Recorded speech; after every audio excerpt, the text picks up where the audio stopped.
അവരുടുമ്പിന്റെ മാളത്തിൽ കയറിയിട്ടുണ്ടെങ്കിൽ നിങ്ങളും കയറും. ഞാൻ ഉദാഹരണം പറയാം. കോഴിക്കോട് ഏതെങ്കിലും ഒരു എന്താ പറയാ, ഒരു പ്രൈവറ്റ് സ്കൂളിൽ ഒരു ഇംഗ്ലീഷുകാരനാണ് മാനേജർ അല്ലെങ്കിൽ ഏറ്റവും വലിയ ആള് എന്ന് വെക്കൂ എങ്കിൽ അവിടേക്ക് ഒരു സീറ്റ് കിട്ടാൻ വേണ്ടി മത്സരിക്കും. ഈ ഇംഗ്ലീഷുകാരൻ ചിലപ്പോൾ അവിടുത്തെ ടാക്സി ഡ്രൈവർ ആയിരിക്കും. അങ്ങനെയാണ് പുറത്ത് പറയുന്നത്. മിഡിൽ ഈസ്റ്റിലുള്ള ഇംഗ്ലീഷുകാരായി കാണുന്ന ജോലിക്കാർ മുഴുവനും അവിടുത്തെ ടാക്സി ഡ്രൈവർമാരാണ്. ഒറിജിനൽ ആളുകളെ ഭയങ്കര ആവശ്യമാണ് അവിടെ. ഇവിടുന്ന് കഴിവുള്ളവരെ കൊണ്ടുപോകുന്ന നാട്ടുകാരെങ്ങനെ കഴിവുള്ളവരെ കൊണ്ട് പറഞ്ഞേക്കും. ഏഷ്യൻ ആഫ്രിക്കൻ രാജ്യങ്ങളിൽ ഒരുപാട് ഇംഗ്ലീഷുകാർ പ്രധാനപ്പെട്ട വിദ്യാഭ്യാസ സ്ഥാപനങ്ങളിൽ വലിയ വലിയ സ്ഥാനം വഹിക്കുന്നുണ്ട്. ആ ആളുകളൊക്കെ ഫ്രാങ്ക്ഫർട്ടിലും കാനഡയിലും ലക്സംബർഗിലും ഒക്കെ അവര് ടാക്സി ഓടിക്കുന്നവരായിരിക്കും. പിന്നെ അവരെ ടാക്സിയുടെ ശൈലിയിൽ തന്നെ അവർക്ക് വർത്തമാനം പറയാൻ കഴിയും. അതിപ്പോ നമ്മള് ഉദാഹരണം പറയാം, ടാൻസൻ കസ്തൂരിയാദി വായു ഗുളിക കിട്ടുന്ന ഒരാളെ വാക്ക് കേട്ടിട്ട് അയാളെ പോയിട്ട് മലയാളം സ്ഥാപനത്തിന്റെ പ്രിൻസിപ്പൾ ആക്കാൻ പറ്റും. കളിയാണ്ട് നമ്മളെ നാട്ടിൽ ഏറ്റവും കൂടുതൽ മലയാളം ഭംഗിയായി സംസാരിക്കുന്ന ആളാരാ? ടാൻസൻ കസ്തൂരിയാദി വായു ഗുളിക വെക്കുന്ന ആളുകളാണ്. അവരെ വർത്തമാനം കേട്ടാല് നമ്മൾ അത്ഭുതപ്പെട്ടു പോകും. കാരണം അവരിങ്ങനെ പറഞ്ഞിട്ടാൽ എയ്ഡ്സിനടക്കം പരിഹാരമാണ് ഈ വായു ഗുളിക. അത് വായു നടക്കം പരിഹാരമല്ല, അത് വേറെ വിഷയം. അത് വായു പോലും അതുകൊണ്ട് ഇല്ലാതെയാവില്ല. എന്നാലും ഒരു റാഹത്താണ് എന്നതുപോലെ. അവിടെ ഫ്രാങ്ക്ഫർട്ടിലും ലക്സംബർഗിലും എല്ലാം അവിടെയുള്ള ടാക്സി ഓടിക്കുന്ന വർത്താനം പറയുന്ന ആളുകളാണ് ഇവിടെയൊക്കെ കൊണ്ടുവന്നിട്ട് സ്ഥാപിച്ചിട്ടുള്ളത്. എന്നാലും നമ്മളെന്തോ മത്സരിക്കും. അവർ ചെയ്യുന്നതാണ് മഹത്വം, അവരുടേതാണ് കാര്യം. അതാണ് വസ്വാസ്. ആ വസ്വാസിൽ നിന്ന് നമ്മൾ അടിമയായിരിക്കുക. പടിഞ്ഞാറ് എന്ത് ചെയ്തു അതിനെ അതാണ് ഇതാണ് ഹബീബായ നബി പറഞ്ഞത്. ഉറക്കപ്പറ, ഇതാണ് ഹബീബായ മുഹമ്മദ് മുസ്തഫ. വലൗ ദഖലൂ ജുഹറ ലബ്ബിൻ ലദഖൽതുമൂ. ജുഹറ ലബ്ബ് പറയാൻ കാരണം ഒരു പണിയില്ലാത്ത എടുക്കുന്ന പണിയാണ് ഉടുമ്പിന്റെ മാളത്തിൽ കൈയിടുക.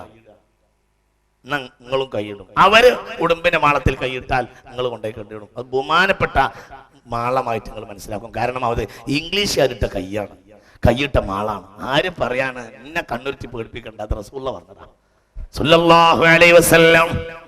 വലൗ ദഖലൂ ജുഹറ ലബ്ബിൻ ലദഖൽതുമൂ. ഉടുമ്പിന്റെ മാളത്തിൽ അവർ കിടന്നാൽ നിങ്ങളും കിടക്കും. അങ്ങനെ അവരവരുടെ പിന്നാലെ ആയിരിക്കും. അന്ന് നിങ്ങൾ നശിച്ചുവും, അന്ന് നിങ്ങൾക്ക് ആത്മാവുണ്ടാവില്ല. അന്ന് നിങ്ങൾ മരിച്ചുപോയ ജനതയായിരിക്കും. അന്ന് നിങ്ങൾ ആർക്കും പേടിയുണ്ടാവില്ല. അങ്ങനെയല്ലേ റുസ്തുമിന്റെ സ്വർണത്തിന്റെ പല്ലക്കിലിരുന്നു റുസ്തും സ്വർണത്തിന്റെ കസേരയിൽ ഇരിക്കാൻ ക്ഷണിച്ചു ബഹുമാനപ്പെട്ട റബീഅ ഇബ്നു ആമിറിനോട്. ഇരുന്നില്ല, അവിടെ എങ്ങനെ നിന്നു. തന്റെ ഒരു കൗസ് ഉണ്ടായിരുന്നു, അതിങ്ങനെ ചാരി പിടിച്ച് അവിടെ ഇങ്ങനെ സ്വർണപ്പരവതാനിയിൽ നിന്നു. സ്വർണപ്പരവതാനിയെ ഈ കുത്തിയ സാധനം കൊണ്ട് കേടുവരുത്തുകയും ചെയ്തു. പരുക്കനായി നിന്നു ബഹുമാനപ്പെട്ട റബീഅ ഇബ്നു ആമിർ. ആമിർ അവിടെയുള്ള ഉന്നതമായ ഒരു ചാരു കസേരയിൽ തന്റെ കുതിരയെ കെട്ടുകയും ചെയ്തു. റബീഅ ഇബ്നു ആമിർ ദർബാറിന്റെ മുന്നിൽ വരെ അങ്ങോട്ട് കുതിരപ്പുറത്ത് പോയി. എന്നിട്ട് അവിടെ കണ്ട ഒരു ചാരു കസേരയിലെ കാലിൽ തന്റെ കുതിരയെ കെട്ടിയിട്ടു. പട്ടാളക്കാർ തടഞ്ഞിട്ട് പോലും പറഞ്ഞു, ഞാൻ തടഞ്ഞാൽ മടങ്ങിപ്പോകും, നിനക്ക് ആവശ്യം ഉണ്ടായിട്ട് വന്നതാണ്, എന്റെ ആവശ്യത്തിന് വന്നതല്ല. റുസ്തും തോറ്റിരുന്നു. റുസ്തുവിന് ഇവിടെ ക്ഷമിക്കല്ല, നിർവാഹമല്ല. ഇരിക്കൂന്ന് പറഞ്ഞു, ഇരിക്കൂല, നിന്നാ മതി പറയാനുള്ളത് പറഞ്ഞു.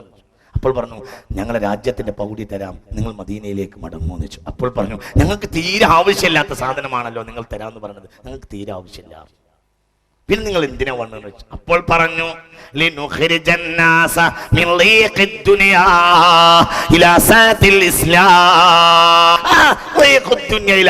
ഇന്ന് നമ്മൾ പെട്ടിട്ടുള്ളത്. നിന്നെ പോലത്തവരെ ദുനിയാവിന്റെ റീഖിൽ നിന്ന് ഇസ്ലാമിന്റെ വിശാലതയിലേക്ക് കൊണ്ടുപോരാനാണ് ഞങ്ങൾ വന്നത്. പണം തരാനോ? ഞങ്ങൾക്ക് തീരെ ആവശ്യമില്ലാത്ത സാധനമാണ് പണം എന്ന് പറഞ്ഞു റബീഅ ഇബ്നു ആമിർ. ആരോടാ പറഞ്ഞത്? റുസ്തുമിനോട്. റുസ്തുമിനെ സാധാരണക്കാർ കാണുക പോലുമില്ല. അങ്ങനെയുള്ള ഒരു റുസ്തുമിനെയാണ് സാധാരണക്കാരൻ റബീഅ ഇബ്നു ആമിർ. ഒന്ന് റളിയല്ലാഹു അൻഹു എന്ന് പറഞ്ഞാലേ റമളാൻ മുതലായി കിട്ടും. അതൊക്കെ ആത്മാഭിമാനം ഉയർത്തിപ്പിടിച്ച മനുഷ്യന്മാരാണ്. എന്തിനാ പിന്നെ നിങ്ങൾ ഇങ്ങോട്ട് വന്നത്? പണമൊന്നും ഞങ്ങൾക്ക് വേണ്ട. ഞങ്ങൾ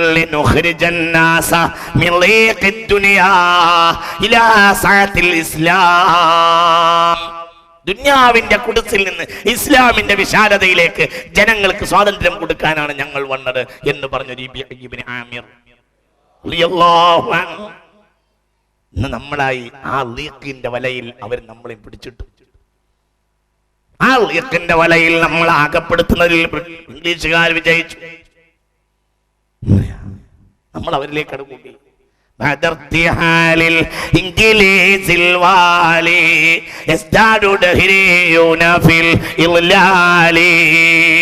ഇംഗ്ലീഷുകാർ ഇവിടുന്ന് പോയി കഴിഞ്ഞാൽ നമ്മളെ കൂട്ടത്തിൽ നിരീശ്വരവാദികൾ വരും. ആര് പറഞ്ഞു? നമ്മൾ നേതാവ്. ആര് പറഞ്ഞു? നമ്മൾ നേതാവ് പറഞ്ഞു.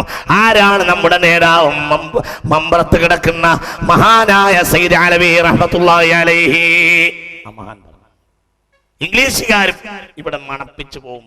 പിന്നെ അവരെ മണത്തിന്റെ പിന്നാലെ നിങ്ങൾ അങ്ങോട്ട് ചെല്ലും. അവരിങ്ങോട്ട് വന്നപ്പോൾ നിങ്ങൾ അവരെ ഓട്ടിച്ചെങ്കിൽ ഇനി അവർ മണപ്പിച്ചു പോകും, നിങ്ങൾ അങ്ങോട്ടാണ് ചെല്ലുന്നത്. അങ്ങോട്ട് തന്നെയല്ലേ നമ്മളെ ഈ കാണുന്ന എല്ലാ ടൗണിലും എഴുതി വെച്ചിട്ടുണ്ട് UK വിദ്യാഭ്യാസം. എല്ലായിടത്തുണ്ടല്ലോ ഇല്ലേ? കേരളത്തിൽ കാണുന്ന ഏറ്റവും വലിയ 2 പരസ്യങ്ങളിൽ ഒന്ന് മൂലക്കുരു ഓപ്പറേഷൻ കൂടാതെ സുഖപ്പെടുത്താം എന്നതാണ് ഒരു പരസ്യം. ഒന്ന് UK വിദ്യാഭ്യാസം തരാം, അതാണ് രണ്ടാമത്തെ പരസ്യം. എവിടെയും ഏത് ഇലക്ട്രിക് പോസ്റ്റിൽ ഉണ്ടായിരിക്കും ഈ 2 പരസ്യവും. UK വിദ്യാഭ്യാസം, മൂലക്കുരു ഓപ്പറേഷൻ കൂടാതെ സ്ഥിരപ്പെടുത്താം, സുഖപ്പെടുത്താം. രണ്ടും മൂലക്കുരുവിന്റെ വിഷയമാണ്. ഒന്ന് മൂലക്കുരുയിലേക്ക് പരമാവധി കൂട്ടാനുള്ള മാർഗവും, ഒന്ന് കൂടിയ മൂലക്കുരു ഓപ്പറേഷൻ ചെയ്യാനുള്ള മാർഗവുമാണ്. ഇംഗ്ലീഷ് വിദ്യാഭ്യാസം കിട്ടിയാൽ പരമാവധി മൂലക്കുരു ഉണ്ടാവും എന്നല്ലാതെ ഒരു ലാഭവും വരാനില്ല.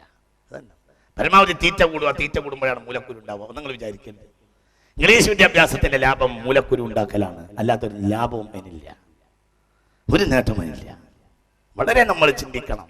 അതിനെ എങ്ങനെ തിരിച്ചിങ്ങോട്ട് സംശീകരിക്കാൻ കഴിയുമെന്ന് നമ്മൾ ആലോചിക്കുകയും വേണം. അള്ളാഹു നമുക്ക് തൗഫീഖ് ചെയ്യട്ടെ. അത് തിരിച്ചിനെ എങ്ങനെ എടുക്കാൻ കഴിയും അത് ആലോചിക്കണം. അള്ളാഹു നമുക്ക് തൗഫീഖ് ചെയ്യട്ടെ. അവിടെ നമ്മൾ ചിന്തിക്കണം. അത് നമുക്ക് ഇനി ഇങ്ങോട്ട് ആക്കാൻ എന്ത് കഴിയും? ഒക്കെ അള്ളാന്റെ അല്ലേ, എന്ത് ചെയ്യും? അള്ളാഹുവിന്റെ ആണല്ലോ. അതുകൊണ്ട് വിശ്വാസികളെ ഗൗരവപൂർവ്വം ആലോചിക്കണം. അപ്പൊ നമ്മള് അവരുടെ തുമ്പിന്റെ മാളത്തിൽ കടന്നിട്ടുണ്ടെങ്കിൽ അതിന്റെ പിന്നാലെ നിങ്ങൾ കിടക്കുമെന്ന് പുണ്യനബി സല്ലല്ലാഹു അലൈഹി വസല്ലം. അവരാണ് വലിയവർ എന്ന ചിന്തയെ ധാരയെ അവർ വിജയിപ്പിച്ചു.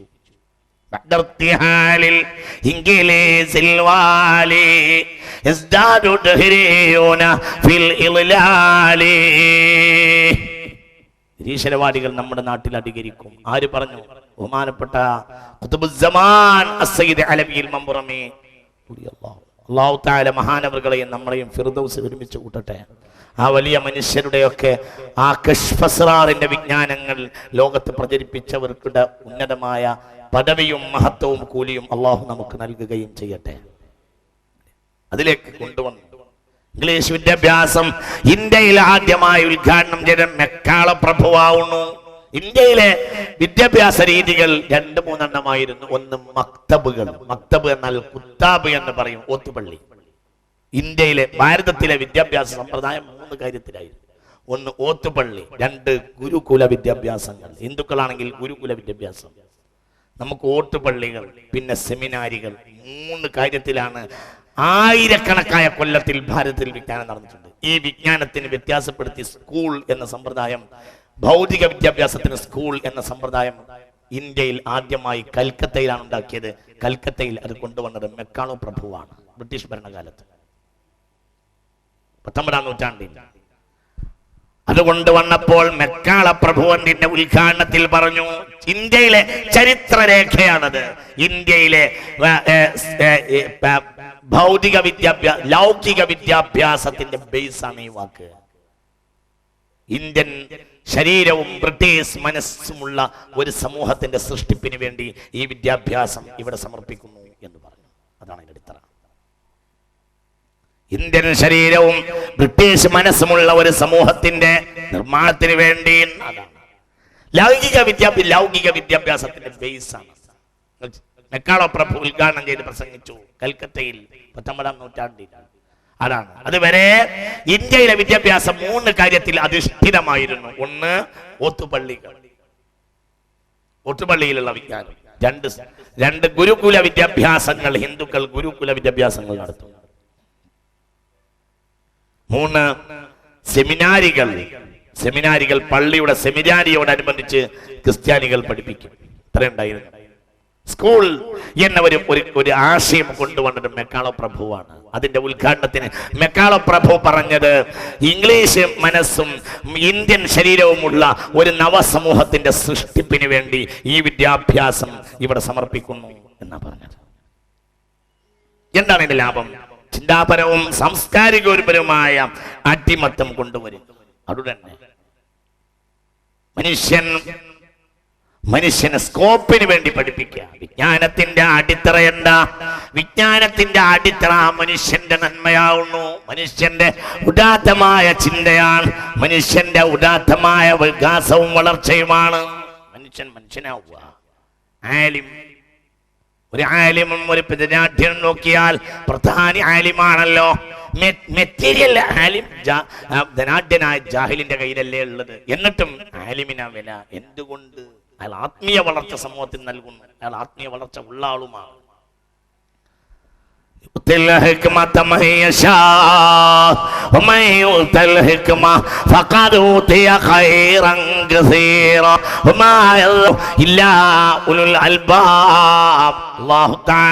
ആത്മീയ വിജ്ഞാനം അല്ലാഹു എല്ലാവർക്കും നൽകുകയില്ല. ഇതെല്ലാവർക്കും അല്ലാഹു കൊടുക്കും. ഇതെല്ലാവർക്കും കൊടുക്കും. ഇതല്ലാഹു എല്ലാവർക്കും കൊടുക്കും. ഉറുപ്പ്യ അല്ലാഹു ആർക്കും കൊടുക്കും. അതൊന്നും അല്ലാഹു തആലക്ക് ഒരു പ്രശ്നമല്ല. ഇഷ്ടപ്പെട്ടവനും ഇഷ്ടപ്പെടാത്തവനും അല്ലാഹു ഇത് കൊടുക്കും. ഇതെല്ലാവർക്കും കൊടുക്കും. പടിഞ്ഞാറക്കാരുടെ കയ്യിലുള്ളത് ഇതാണ്. ഇതല്ലാഹു എല്ലാവർക്കും കൊടുക്കും. ഇവിടെ അല്ലാഹു ഇഷ്ടപ്പെട്ടവർക്കേ വെളിച്ചം കൊടുക്കുകയുള്ളൂ. നമുക്ക് തരട്ടെ. അതാണ്. എന്നിട്ട് നമ്മൾ ഇത് ഒഴിവാക്കിയിട്ടാണ് ഇതുമ പിടിക്കുന്നത്.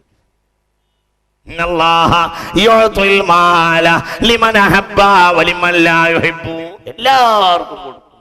എല്ലാവർക്കും കൊടുക്കും. അത് അല്ലാഹുവിന്റെ വിഷയമല്ല. എല്ലാവർക്കും കൊടുക്കും. ബിൽഗേറ്റ്സിനല്ലേ, പച്ച മുശ്രിക്കായ ബിൽഗേറ്റ്സിനല്ലേ അത് കൊടുത്തത്. ഏറ്റവും വലിയ പണക്കാരൻ ബിൽഗേറ്റ്സ് അല്ലേ? മുശ്രിക് അല്ലേ? കൊടുത്തില്ല.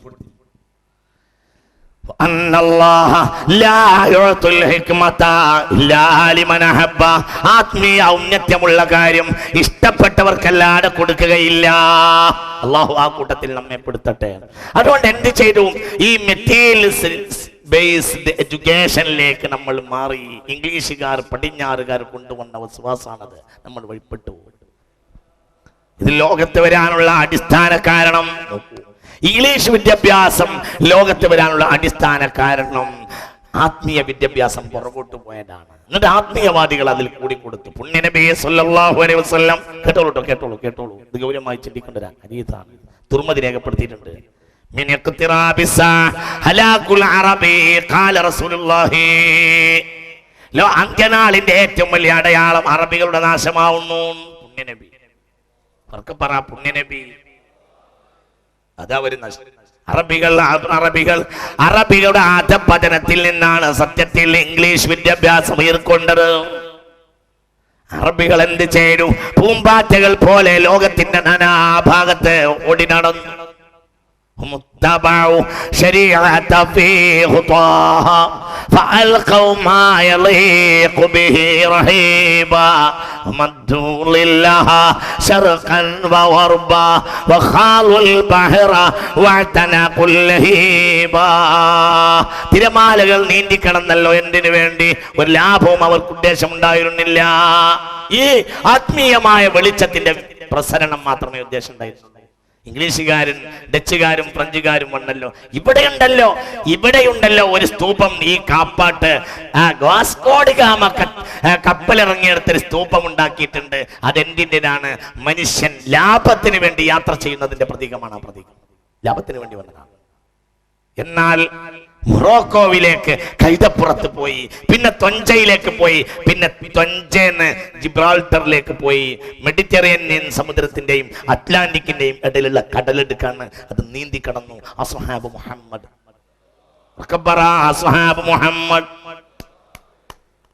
നീന്തി കിടന്നു അസ്ഹാബ് മുഹമ്മദിൻ, നീന്തി കിടന്നു താരിഖ് ഇബ്നു സിയാദ്. പുറംകടലിൽ വലിയ കപ്പൽ നിർത്തിയിട്ടിട്ടാണ് ഇവിടെ ഇംഗ്ലീഷുകാർ കയറി വന്നത്. എന്തിനെ? കിട്ടുന്നത് മുഴുവനും അങ്ങോട്ട് കൊണ്ടുപോകാൻ. വളരെ പണ്ട് കാലം മുതലേ എന്റെ നാട്ടിലേക്ക്, നിലമ്പൂരിലേക്ക് തീവണ്ടി ഉണ്ട്. ഞങ്ങളുടെ നാട്ടിൽ ആകെയുള്ള ഒരു ഭൗതിക ഉപകരണവും സൗകര്യവും തീവണ്ടിയാണ്. നൂറ്റാണ്ടുകൾക്ക് മുമ്പ് നിലമ്പൂരിലേക്ക് തീവണ്ടി റെയിൽപാത വന്നു. എന്തേ?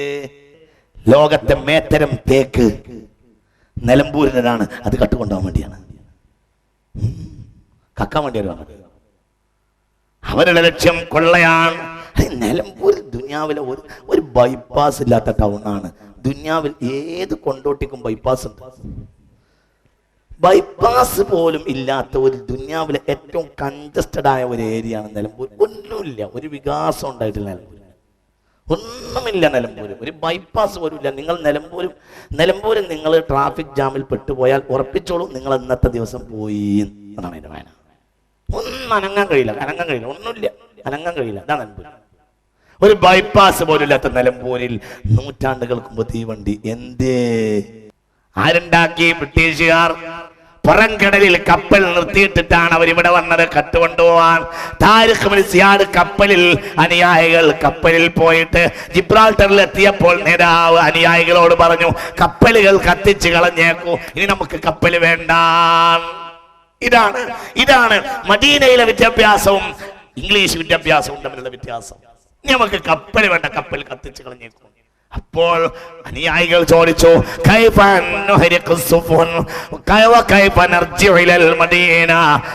കപ്പൽ കത്തിച്ച് കളയുകയോ, ഇനി നമുക്കിനി മദീനയിലേക്ക് മടങ്ങിപ്പോവേണ്ടേ? അപ്പോൾ പറഞ്ഞു, മദീനയിലേക്ക് ഇനി മടങ്ങിപ്പോവില്ല, ഇനി അള്ളാഹുവിലേക്ക് മടങ്ങൂ എന്ന് താരിഖ് ഇബ്നു സിയാദ് പറഞ്ഞു. ഒരു കൊണ്ടുപോകാനൊന്നുമില്ല, കൊണ്ടുപോകണ്ട. വിഭവം അവർക്ക് വേണ്ട. വിഭവം കൂടിയവരെ അവരുടെ നേതാവ് ഒരു വിലയും കൊടുത്തിട്ടില്ല. മുഹമ്മദ് മനുഷ്യരെ, നിങ്ങൾ മദീനയെ പഠിക്കേ. മദീനയെന്ന് ഇറങ്ങി വന്നവർ കക്കാൻ വേണ്ടി ഒരാൾ മദീനയെന്ന് ഇറങ്ങി വന്നിട്ടില്ല. എന്തിന്? അവർ കച്ചവടം ചെയ്ത് പഠിച്ചവരല്ലേ. അവരെന്തിനാ അതിനു വേണ്ടി തഞ്ചേക്ക് പോകുന്നു? തുഞ്ചയിൽ നിന്ന് ജിബ്രാൾട്ടറിലേക്ക് നീന്തിക്കടന്നില്ലേ അസ്ഹാബ് മുഹമ്മദിൻ? കൂടെയുള്ള പൊളിച്ച് കപ്പലുകൾ കത്തിച്ചു കളയാൻ പറഞ്ഞില്ലേ? മദീനയിലേക്ക് മടങ്ങി ഇല്ല, ഇനി മടക്കല്ല, പോക്കേയുള്ളൂ, മടക്കല്ല. ഉഖബത്ത് ബിൻ നാഫിഅ് റളിയല്ലാഹു അൻഹു, ഉഖബത്ത് ബിൻ നാഫിഅ് ഒട്ടകത്തിന്റെ പുറത്ത് ചവിട്ടി ഓട്ടിച്ചു. കണ്ടോരോട് മുഴുവനും ലാ ഇലാഹ ഇല്ലല്ലാഹ് എന്ന് പറഞ്ഞു. ഇനി അറിവുള്ളവർ, ഇനി കിട്ടിയവർ കിട്ടാത്തവർക്ക് എത്തിച്ചു കൊടുത്തോളൂ എന്ന് പറഞ്ഞ ദിവസം ഉഖബത്ത് ബിൻ നാഫിഅ് റളിയല്ലാഹു അൻഹു ഒട്ടകപ്പുറത്തേറ്റി ഒട്ടകത്തെ ഓടിച്ചു. പലരും പല വഴിക്ക് പോയി. ഉഖബത്ത് ബിൻ നാഫിഅ് നേരെ ഈജിപ്തിൽ കടന്ന്, നേരെ ഇങ്ങോട്ട് കടന്ന്, ലിബിയ കടന്ന്, സുഡാൻ കടന്ന്, നേരെ സഹാറ ഭൂമി മുറിച്ച് കടന്ന് നേരെ മഗ്രിബിലേക്ക്, മൊറോക്കോവിലേക്ക് കയറി. മൊനോക്കോയിൽ നിന്ന് പോയി മടങ്ങിയിട്ടേ ഇല്ല. ഒട്ടകത്തെ ഒന്നും തിരിച്ചിട്ടില്ല. തഞ്ചയിലെത്തിയപ്പോൾ കടൽ മുനമ്പാണ്. ഇനി അങ്ങോട്ട് പോകാൻ കഴിയില്ല. അങ്ങോട്ട് കരഞ്ഞുപോയി. പഠിച്ചവനെ, മക്കയിൽ പുറപ്പെട്ടപ്പോൾ മരിക്കുന്നത് വരെ മടങ്ങാതെ പോകണമെന്നായിരുന്നല്ലോ അള്ളാന്റെ ദീൻ പറഞ്ഞിട്ട് ഞാൻ കൊതിച്ചത്. ഇനി മടങ്ങേണ്ടി വരികയാണല്ലോ, ഇതിന്റെ അപ്പുറത്തേക്ക് പോകാനുള്ള ഒരു വാഹനം എൻ്റെ കയ്യിലില്ലല്ലോ എന്ന് പറഞ്ഞിട്ട് പൊട്ടിക്കരഞ്ഞു ഉഖബത്ത് ബിൻ നാഫിഅ്. അതിന്റെ പിന്നാലെയാണ് താരിഖ് ഇബ്നു സിയാദ് വന്നത്. അവർ പൊളിച്ച് കപ്പലും കൊണ്ട് നീന്തി അസ്ഹാബ് മുഹമ്മദിൻ. കപ്പലാണ്, അതാണ് ജിബ്രാൾട്ടർ. ജിബ്രാൾട്ടർ അറബ് ആത്മാവിന്റെ ഉദാഹരണമാണ്. ജിബ്രാൾട്ടർ എന്നാൽ ജബലു താരിഖാണ്. താരിഖ് ഇബ്നു സിയാദിന്റെ ഓർമ്മക്ക് വേണ്ടിയുള്ള കടലിടുക്കാണ്. അദ്ദേഹം കപ്പലിറങ്ങിയപ്പോൾ ആദ്യം കണ്ട പർവ്വതത്തിന് പിന്നീട് ജബൽ താരിഖ് എന്ന് വിളിച്ചു വന്നു. ആ ജബൽ താരിഖാണ് പിന്നീട് ജിബ്രാൾട്ടർ ആയത്. സ്പെയിനിന്റെ കവാടമാണ് ജിബ്രാൾട്ടർ. ജിബ്രാൾട്ടർ ആത്മവാദിയുടെ പ്രതീകമാണ്. അവിടുന്നാണ് യൂറോപ്പിന് ആത്മാവ് കിട്ടിയത്, ആത്മീയ വിജ്ഞാനം കിട്ടിയത്. ഇവിടെ സാമൂതിരിയുടെ അടുത്തേക്ക് ഇങ്ങോട്ട് കയറുമ്പോ ഇവിടെ കപ്പല് നിർത്തിയിട്ടിട്ട് ആ കിട്ടുന്നത് കട്ടുകൊണ്ടുപോകാൻ വേണ്ടി അയാളുടെ സ്തൂപമാണ് ഇവിടെ കാണുന്നത്. പക്ഷെ ഇവിടെ ആത്മീയ ജ്ഞാനം നിറച്ചു വന്നൊരു ജനത ഉണ്ടായിരുന്നു. ഈ മണ്ണിൽ മരിച്ചുപോയി. അവരിവിടെ നിന്ന് അവർ അങ്ങോട്ട് പോയി മരിച്ചിട്ടില്ല. ഇവിടെ വന്ന് ഈ മണ്ണിൽ കിടന്ന് മരിച്ചു. മാലിക് ബിൻ ദീനാർ, അവര് ഒന്നുമില്ല, അവരിവിടെ കിടന്നാണ് മരിച്ചത്. അവരിവിടുത്തുകാരായി. കൊണ്ടുപോകാൻ ഒന്നുമില്ല, കൊണ്ടുപോവുകയും വേണ്ട. കയ്യിലുള്ളൊക്കെ ഇവിടെ തന്നെ നിസ്സാരമായി ജീവിച്ച് ഇവിടെ തന്നെ മരിച്ചു. വാസ്കോഡിഗാമയുടെ ഖബർ കേരളത്തിലല്ല. കാരണം വാസ്കോഡിഗാമ നമ്മളെ കട്ടുകൊണ്ടുപോകാൻ വന്നതായിരുന്നു. നമ്മൾ ചിന്തിക്കണം. വാസ്കോഡിഗാമയുടെ സ്തൂപം മാത്രമാണ് കേരളത്തിലുള്ളത്. വാസ്കോഡിഗാമ നമ്മളെ കക്കാൻ വേണ്ടി വന്നു. ഒന്നും വിചാരിക്കരുത് അയാളെയാണ് ഇന്ന് ഏറ്റവും വലിയ സാംസ്കാരിക നായകൻ. ഇതും മറ്റൊരു വസുവാസാണ്, അതൊരു വസുവാസാണ്. നോക്കൂ നിങ്ങൾ, രണ്ടാള് വിദേശികൾ വൈദേശികാധിപത്യം എങ്ങനെ പറയാ, വാസ്കോഡിഗാമയെ വേണമെങ്കിൽ പറയാ, അയാളെ ഫിലോസഫിയെ പറ്റി പറയാ. ഇത് ഈ മണ്ണിൽ ലയിച്ചതാണ്. മിൻഹാ ഖലഖനാകും വഫീഹാ നുഈദുകും വമിൻഹാ നുഖ്രിജുകും താറത്തുൻ ഉഖ്റാ.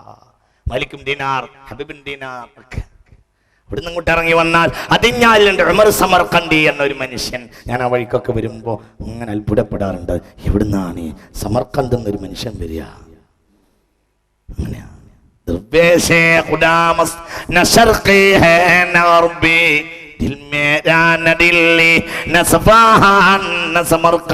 എന്ന് പറഞ്ഞ സമർഖന്ത്, സമർഖന്ദിൽ നിന്ന് വരികയാണ് ബഹുമാനപ്പെട്ട ഉമർ സമർഖന്ദി റളിയല്ലാഹു ഉറക്കെ പറ. വന്നു പോയതല്ല, ഇവിടെ കിടന്ന് മരിച്ചു. അടിഞ്ഞാലിൽ കാസർകോട്ടിനിപ്പുറം കാഞ്ഞങ്ങാടിനപ്പുറം മരിച്ചു കിടക്കുന്നുണ്ട് ഉമർ സമർഖന്ദി. അപ്പുറത്തെ പെരിങ്ങത്തൂരിൽ ഒരാൾ നീണ്ടു കിടക്കുന്നുണ്ട്, ഒരാൾ പെരിങ്ങത്തൂര് അലിഗുൽ കുഫി. വന്നിട്ട് കട്ടുകൊണ്ടുപോയതല്ല, ഈ മണ്ണിൽ ലയിച്ചത്. അവർക്കൊന്നും കൊണ്ടുപോകാൻ വന്നതല്ല.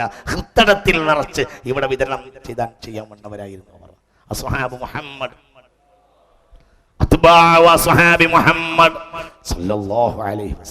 മെറ്റീരിയലിസത്തിന്റെ ഉത്ഥാനത വന്നിട്ടുള്ളത് അറബ് നാഗരികത തകർന്നു പോയി. അറബ് നാഗരികത കട്ടുകൊണ്ടുപോകാൻ വേണ്ടി വന്നതായിരുന്നില്ല.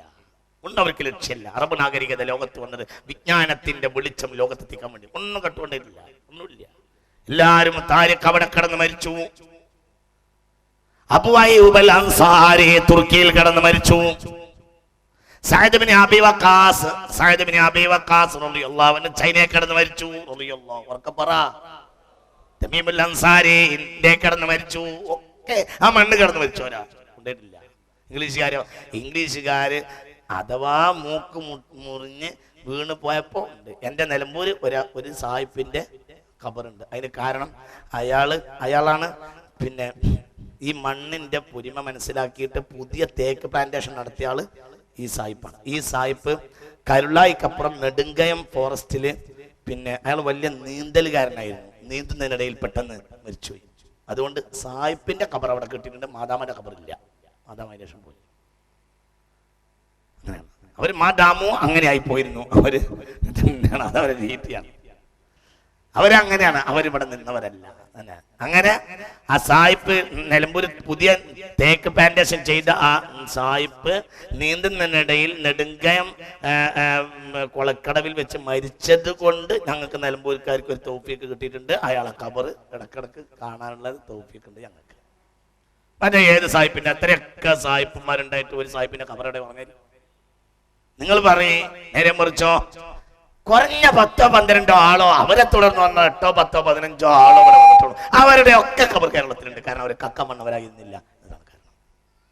ബുദ്ധിയുള്ളവർക്ക് ചിന്തിക്കും. അപ്പോൾ ഇത് അധിനിവേശമല്ല, ഇത് ലയനാണ്. അധിനിവേശം അതാണ്. ഇംഗ്ലീഷ് അധിനിവേശമാണ് അധിനിവേശം. മുഹമ്മദീയ അധിനിവേശമല്ല, മുഹമ്മദീയ ലയനാണ്. അതിൽ സന്തോഷിക്കല്ലേ വേണ്ടത്? ലയനത്തിൽ സന്തോഷിക്കല്ലേ വേണ്ടത്? ഒരു പാർട്ടി നമ്മളെ പാർട്ടിയിൽ ലയിക്കാൻ നമ്മൾ സന്തോഷിക്കല്ലേ വേണ്ടത്? അറബ് സമൂഹത്തിൻ്റെത് ലയനമാണ്, അധിനിവേശം ഇംഗ്ലീഷുകാരുടേതാണ്. മനസ്സിലാവണില്ലേ പറഞ്ഞത്? ഇംഗ്ലീഷുകാർ അധിനിവേശം നടത്തി തിരിച്ചുപോയി, അങ്ങനെ വന്നു തിരിച്ചുപോയി, അത്രേ ഉള്ളൂ. മറ്റൊരോ ലയനാണ്. മൗണ്ട് ബാറ്റന്റെ പോലും ഖബർ ഇന്ത്യയിലില്ലല്ലോ. മൗണ്ട് ബാറ്റന്റെ ഖബർ പോലും ഇന്ത്യയിലില്ല. നിങ്ങൾ ചിന്തിച്ചു നോക്കി. നമുക്കൊരു കുറച്ച് ഉപകാരിയായ സായിപ്പായിരുന്നു മൗണ്ട് ബാറ്റൻ. മൗണ്ട് ബാറ്റന്റെ ഖബർ പോലും കേരളത്തിൽ ഇന്ത്യ കിട്ടിയില്ല. എന്നിട്ട് പറയായിരുന്നു അതിന് വില നമ്മൾ കാണുന്നില്ല. ഈ മണ്ണിൽ ലയിച്ചവരെ നമ്മൾ സാംസ്കാരിക അധിനിവേശം എന്ന് പറയുന്നു. ഈ മണ്ണിന്ന് കട്ടുകൊണ്ടുപോയവരെ ആകട്ടെ നമ്മൾ തിരിച്ചറിയുന്നുമില്ല. അതും ഒരു വിശ്വാസമാണ്. അതുമല്ലാതെ ഉണ്ടാകുമെന്ന് പുണ്യനബി പറഞ്ഞിട്ടുണ്ട്. അറബ് നാഗരികത തകർന്നു പോകും. അറബികൾക്ക് എന്തുകൊണ്ട് അവര് വരെ പിന്നാലെ പോകും. അത് തന്നെ പിന്നാലെ ആക്കാൻ വേണ്ടി റബീഇബ്നു ആമിറിനെ പിന്നാലെ ആക്കാൻ വേണ്ടി ഒരു സെക്കൻഡ് നോക്കിയിട്ടുണ്ട് ആര്?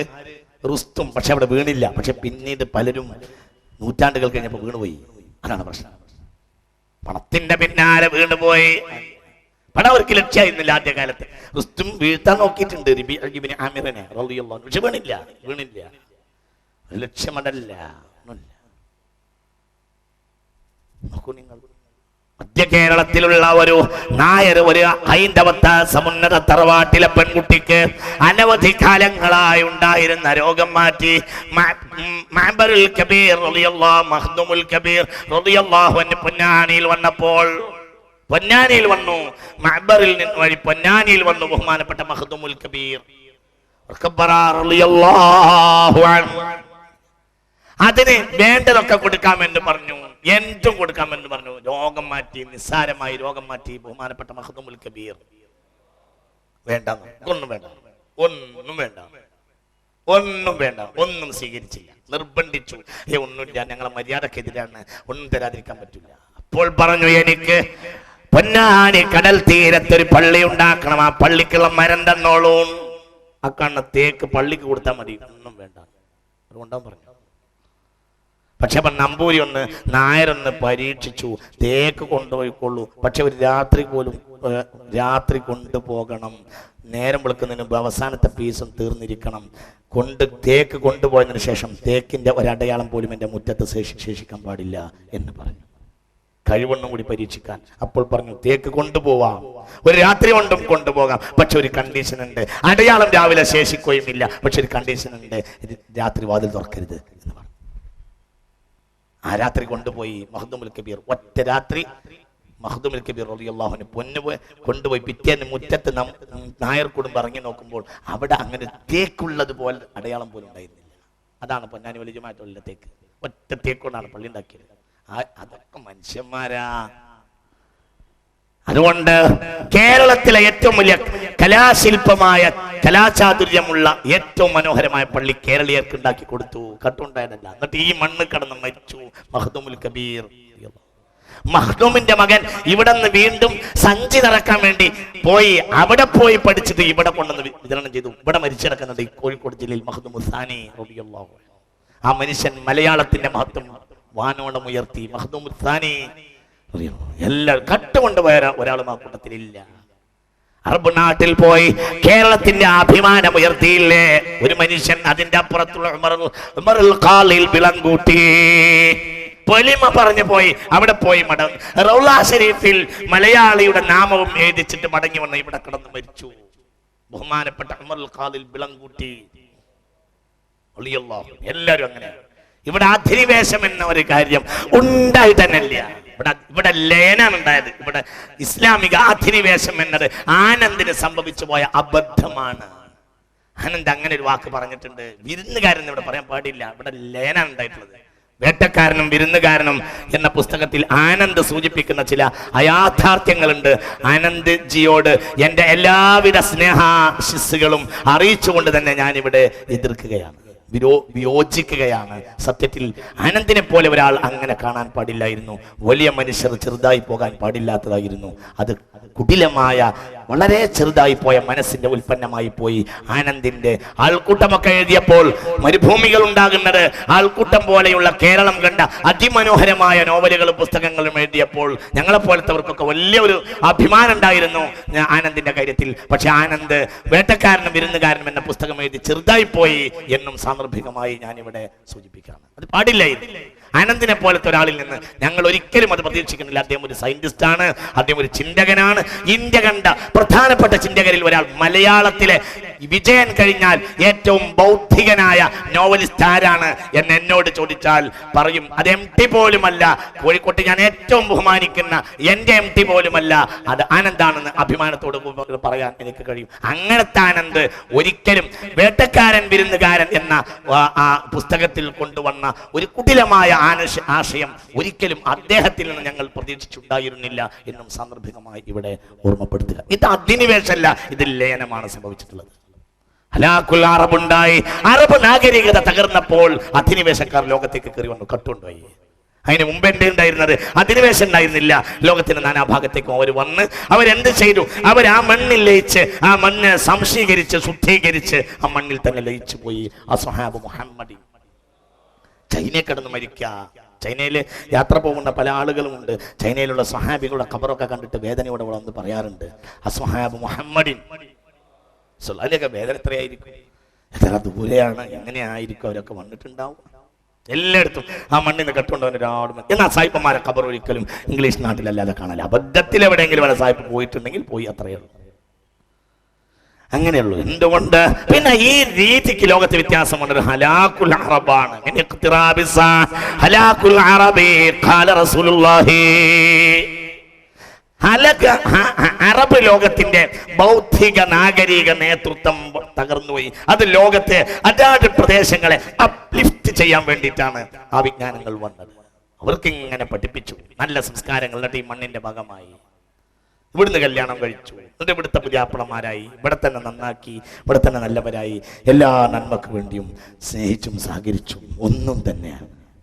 നോക്കൂ, ഗുരുവായൂരിൽ പോലും അഹിന്ദുക്കൾക്ക് പ്രവേശനമല്ല എന്ന് കേട്ടിട്ട് പടിവാതിൽക്കൽ നിന്ന് മടങ്ങി പോകുന്ന ആളാണ് ഞാനൊരിക്കൽ ഗുരുവായൂർ പോയി. എന്താണ്, അതുമൊന്ന് കാണണമല്ലോ എന്ന് വിചാരിച്ചിട്ട്. എന്നാൽ ക്ഷേത്ര കവാടത്തിൽ തന്നെ അഹിന്ദുക്കൾക്ക് പ്രവേശനമില്ല എന്ന് എഴുതിച്ചിട്ടുണ്ട്. മടങ്ങിപ്പോന്നു. എന്നാൽ ഇന്നലെ ഞാൻ നിങ്ങളോട് പറഞ്ഞു, ചാലിയത്തെ പള്ളിയിൽ സാമൂതിരി അധ്യക്ഷനായിട്ട് യോഗം കൂടി പോർച്ചുഗീസുകാർക്കെതിരെ. അങ്ങനെ ഉണ്ടായിട്ടുണ്ട്. തിരുരങ്ങാടി പള്ളിയിൽ കോഴിപ്പുറത്ത് മാധവ മേനോനെ അധ്യക്ഷനാക്കി. ഇവിടെ അധിനിവേശം ഉണ്ടായിട്ടില്ല. ഇവിടെ ഒന്നാണ് നമ്മൾ, ഒന്നായി നിന്നാൽ നന്നായി എന്നത് കുഞ്ഞുണ്ണി മാഷ് പറഞ്ഞത് യഥാർത്ഥത്തിൽ പ്രാവർത്തികമാക്കിയത് അസ്ഹാബ് മുഹമ്മദാണ് സല്ലല്ലാഹു. ഇതന്നെയാണ്. ചിന്തിക്കണം. അങ്ങനെയാണ്. സാന്ദർഭികമായി അത് സൂചിപ്പിച്ചു എന്നേ ഉള്ളൂ. നമ്മൾ ചിന്തിക്കണം. ഓരോന്നിന്റെയും ഒരു പരിധിയുണ്ട്. പരിധി എന്നാൽ ഒന്നുമില്ല. ഹിന്ദുക്കൾക്ക് പ്രവേശനമില്ല ഗുരുവായൂർ എന്ന് പറയുന്നതിന് ഞാൻ വിമർശിക്കുകയല്ല. പക്ഷെ എന്തോ ഒരു പരിധിക്കപ്പുറത്തേക്ക് കയറരുത് എന്ന് പറയുന്ന അവരുടേതായ ഒരു രീതി ഉണ്ടല്ലോ, ആ രീതി പോലും ഇവർക്കില്ല, മുസ്ലിമീങ്ങൾക്കില്ല. ആർക്കും എവിടെയും വരാം. പള്ളിയുടെ മെഹ്റാബിൽ വേണമെങ്കിൽ ഫാന് തൂക്കുന്നത് അവിടുത്തെ ഏറ്റവും വലിയ ഗോപാലനായിരിക്കും. ഗോപാലൻ അത് ഭംഗിയായി തൂക്കുകയും ചെയ്യും, വളരെ വൃത്തിയായിട്ട് പറയും. അതിനുള്ള സൗകര്യങ്ങൾ മുഴുവനും ഗോപാലിനെ അത് വിളിച്ചാൽ മതി എന്നായിരിക്കും ഉസ്താദ് പറയുക. അത് പള്ളി ഉദ്ഘാടന ശേഷവും ഔഖൂഫാക്കിയതിനു ശേഷം ഒക്കെ നടക്കും. ഏത് സമയത്തും അങ്ങനെ തന്നെ ഉണ്ടാവും. അതൊക്കെ നമ്മളെ കൊണ്ടാണ് എന്നൊരു രീതി കൊണ്ടുവന്നത്. ആരാ കൊണ്ടുവന്നത്? പറഞ്ഞില്ലേ നമ്മൾ ബഹുമാനപ്പെട്ട ആലി മുസ്ലിയാർ വലിയുള്ളാഹി ആലി മുസ്ലിയാരുടെ കാലഘട്ടത്തിലാണ്, ബഹുമാനപ്പെട്ടവരുടെ നേതൃത്വത്തിലാണ് തിരുരങ്ങാടി പള്ളിയിൽ കോഴിപ്പുറത്ത് മാധവമാനെ കയറ്റിപ്പറ്റിയിട്ട് വിശദമായ ചർച്ച നടത്തി ബ്രിട്ടീഷുകാർക്കെതിരെ. അനവധി ഹിന്ദുക്കൾ ആ പരിപാടിയിൽ പങ്കുകൊണ്ടു. തിരുരങ്ങാടി പള്ളി കേരളത്തിൽ മുസ്ലിമീങ്ങൾക്ക് ഏറ്റവും പ്രധാനപ്പെട്ട ആധികാരിക പള്ളികളിൽ ഒന്നാണ് തിരുരങ്ങാടി പള്ളി. അപ്പള്ളിയിലാണ് കോഴിപ്പുറത്ത് മാധവമേനോനെയും ഹിന്ദുക്കളെയും കയറ്റിയത് എന്നതുകൊണ്ട് മനസ്സിലാക്കാം, ഒരു കലവറയുമില്ല. ഇത് അധിനിവേശമല്ല, ഇത് ലയനമാണ്. ഇത് ഹിന്ദു ചീനി ബായി എന്ന് പറയും പോലെ ഹിന്ദു മുസ്ലിം ബായി. ഈ ബായി സംസ്കാരം ഒന്നുമില്ല. ആ ബായി പിന്നെ നമ്മളെ ചതിച്ചിട്ടുണ്ട്. ഈ ബായി ചതിച്ചിട്ടേ ഇല്ല. അപ്പോൾ ചിന്തിക്കണം. ഒരു നാഗരികത തകർന്നപ്പോൾ കൊള്ളയുടെ നാഗരികത ലോകത്ത് വളർന്നു. ഹലാക്കുൽ അറബ് ഉണ്ടായപ്പോൾ അതുകൊണ്ടുണ്ടായി ചൂഷണങ്ങൾ ഉണ്ടായി. മനസ്സ് വികസിച്ചിരുന്നു. അതുതന്നെ അറബ് ലോകത്തിന്റെ നാഗരികത വളർന്നപ്പോൾ മനസ്സ് വികസിച്ചു. ഇംഗ്ലീഷ് നാഗരികത വളർന്നപ്പോഴോ ചൂഷണം വിജയിച്ചു. ഇംഗ്ലീഷ് നാഗരികതയുടെ ഭാഗമാണ് ഈ കാണുന്ന മുഴുവൻ. ഇതൊക്കെ ചൂഷണങ്ങളാണ്. എല്ലാം ഇതൊക്കെ മണ്ണിന്റെ അടി കടന്നിരുന്ന സാധനമായിരുന്നു. ഈ സാധനങ്ങളൊക്കെ പുറത്തു കൊണ്ടുവന്നു. എന്തിന്? നമുക്ക് തന്നെ നമ്മെ ശത്രുക്കളാക്കാൻ. ഇതൊക്കെ അങ്ങനത്തെ സാധനങ്ങൾ. എന്നിപ്പോ ചെയ്യല്ല, നിർവാഹമില്ല. എല്ലാം ഭൂമിയുടെ കരുത്തം നശിച്ചു. ഞാൻ ഒരു ദിവസം ഷാർജയിൽ ഒരു രാത്രി ഒരു മൈതാനിയില് വിൽക്കാനുള്ള പഴയ വണ്ടികൾ കൂട്ടിയിട്ട ഒരു സ്ഥലത്ത് യാത്രക്കിടയിൽ വിട്ടുപോയി. ഞാൻ പേടിച്ചു. ഞാൻ ഷാർജയിൽ ഒരു രാത്രി, കഴിഞ്ഞ വർഷമാണോ മറ്റോ, ഷാർജയിൽ യാത്രക്കിടയിൽ പഴയ വണ്ടികൾ ഇങ്ങനെ കൂട്ടിയിട്ട ഒരു വലിയ ലോകത്തെ വഴി ഇങ്ങനെ നാട്ടിലൂടെ സ്ഥലത്തൂടെ യാത്ര ചെയ്യും. ഞാൻ അത്ഭുതപ്പെട്ടു പോയി. ഒരു ലോകം മുഴുവനും കാറുകൾ, പഴയ കാറുകൾ ഇങ്ങനെ കൂട്ടിയിട്ടുണ്ട്. ഞാൻ ആലോചിച്ചു പോയി, ഈ സ്ഥാനത്തൊക്കെ പുതിയ കാറുകൾ വീണ്ടും വന്നിട്ടുണ്ട്. ഈ കാറുകളൊക്കെ ഇരുമ്പായിരുന്നു, മറ്റു ലോഹങ്ങളായിരുന്നു. അതൊക്കെ ഈ ഭൂമിയുടെ ശക്തിയായിരുന്നു. ഇനി ഖിയാമത്ത് നാളിന് സമയം വല്ലാതെ ഉണ്ടാവില്ല എന്ന് ആലോചിച്ചാണ് ഞാൻ ആ രാത്രി വേദനിച്ചത്. ഭൂമിയുടെ കരുത്ത് പുറത്തേക്ക് കൊണ്ടുവന്നു. അങ്ങനെ ഇംഗ്ലീഷ് നാഗരികത ചൂഷണം ചെയ്തു. ചൂഷണം വഴി പറഞ്ഞു കൊടുത്തത് അറബികളാ, പക്ഷെ ചൂഷണം ചെയ്തില്ല. ഭൂമിക്ക് ഗ്രാവിറ്റി പൊസിഷൻ ഉണ്ട് എന്ന് കണ്ടുപിടിച്ചത് 18ാം നൂറ്റാണ്ടിലല്ല, നൂറ്റാണ്ടുകൾക്ക് മുമ്പ് അറബ് നേതാക്കന്മാർ കണ്ടുപിടിച്ചിട്ടുണ്ട്. പക്ഷെ അവർ ഭൂമിയെ ചൂഷണം ചെയ്തിട്ടില്ല. ഭൂമിക്ക് ഹജ്മിന്റെ മർക്കസ് ഉണ്ട്, സിഖലിന്റെ മർക്കസ് ഉണ്ട് എന്ന് പറഞ്ഞ അതിന്റെ ഗുണകരമായ ചില മർക്കസുകളെ കുറിച്ച് സൂചന നൽകിയത് ബഹുമാനപ്പെട്ട അറബ് നാഗരികതയാണ്, അറബ് പണ്ഡിതന്മാരാണ്. അതന്നെ ഭൂമിക്ക് ചില കേന്ദ്രങ്ങളുണ്ട്, ഗുരുത്വാകർഷണ കേന്ദ്രങ്ങളുണ്ട്. 800 കൊല്ലം മുമ്പുണ്ടാക്കിയ അറബി കിതാബുകളിൽ ഈ ചരിത്രരേഖ, ഈ ശാസ്ത്ര സത്യം വെളിപ്പെടുത്തിയിട്ടുണ്ട്. നമ്മളതൊക്കെ പഠിച്ചവരാണ്. 800 കൊല്ലം മുമ്പുണ്ടാക്കിയ ഭൂമിയുടെ ഗ്രാവിറ്റി പൊസിഷൻ. പക്ഷെ ഭൂമിയെ ചൂഷണം ചെയ്തില്ല. പുതിയ നാഗരികത വന്നപ്പോഴോ ഭൂമിയെ ചൂഷണം ചെയ്തു.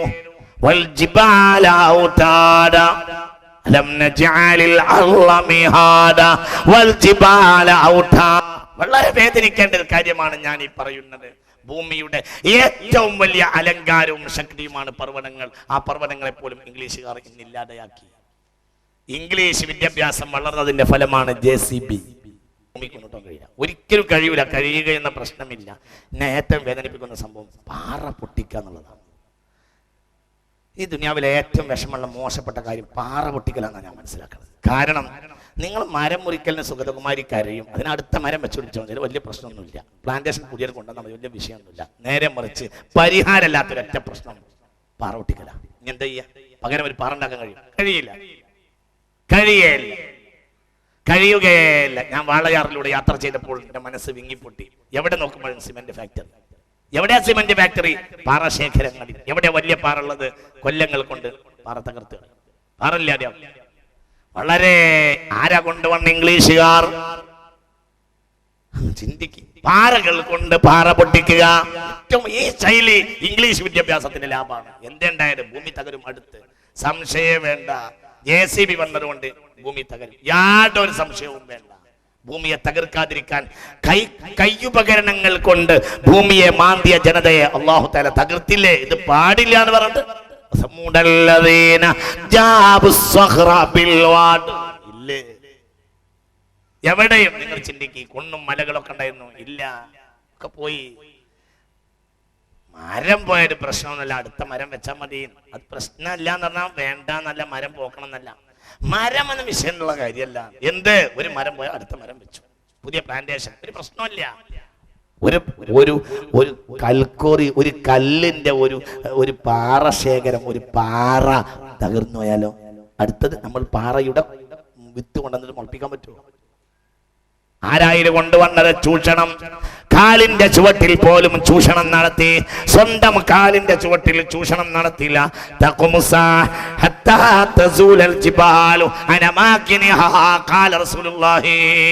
പാറയില്ലാതാകൽ അന്ത്യനാളിന്റെ അടയാളമാവുന്നു. ഇബ്നു മർദവൈഹി ഹദീസ് രേഖപ്പെടുത്തിയിട്ടുണ്ട്. ഇങ്ങോട്ട് നോക്ക്, പാറകളെ പൊട്ടിച്ചു കളയൽ അന്ത്യനാളിന്റെ അടയാളാണ് എന്ന് പുണ്യനബി. ഒന്നോർക്കപ്പാറ പുണ്യനബി. നിങ്ങളൊക്കെ JCB കമ്പനിക്കാരാണെന്നാ തോന്നുന്നത്, അല്ലാതെ നമ്മൾ പുറത്ത് പറയുന്നില്ല. ഹബീബായ മുഹമ്മദ് നബി ആരെ ഇത് കൊണ്ടുവന്നത്? JCB-ക്കാരെ.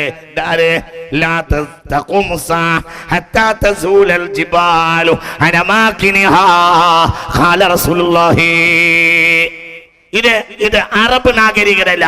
അറബ് നാഗരികത ഇത് പറഞ്ഞു, ഇത് ഭൂമിയുടെ ആണിയാണ് എന്ന് പറഞ്ഞു.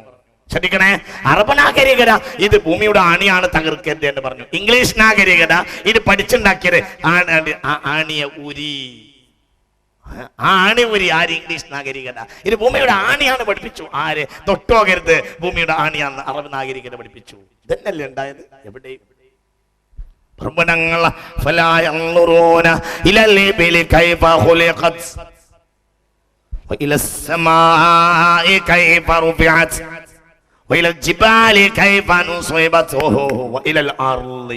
അർളിന്റെ ഭാഗമാണ് ജിബാല്, എന്നിട്ടും അർളിന്റെ മുമ്പ് ജിബാലിനെ പറഞ്ഞിട്ടുണ്ട്. സത്യത്തിൽ അർളിന്റെ ഒരു ഭാഗമല്ല ജിബാല്, വേറിട്ട് പറയുകയേ വേണ്ട. എന്നാലും വേറിട്ട് പറഞ്ഞു എന്നല്ല, അർളിന്റെ മുമ്പ് പറഞ്ഞു. ജിബാല് പറഞ്ഞിട്ടാണ് അർള് പറഞ്ഞു. ഒന്നുകൂടി പറയാം.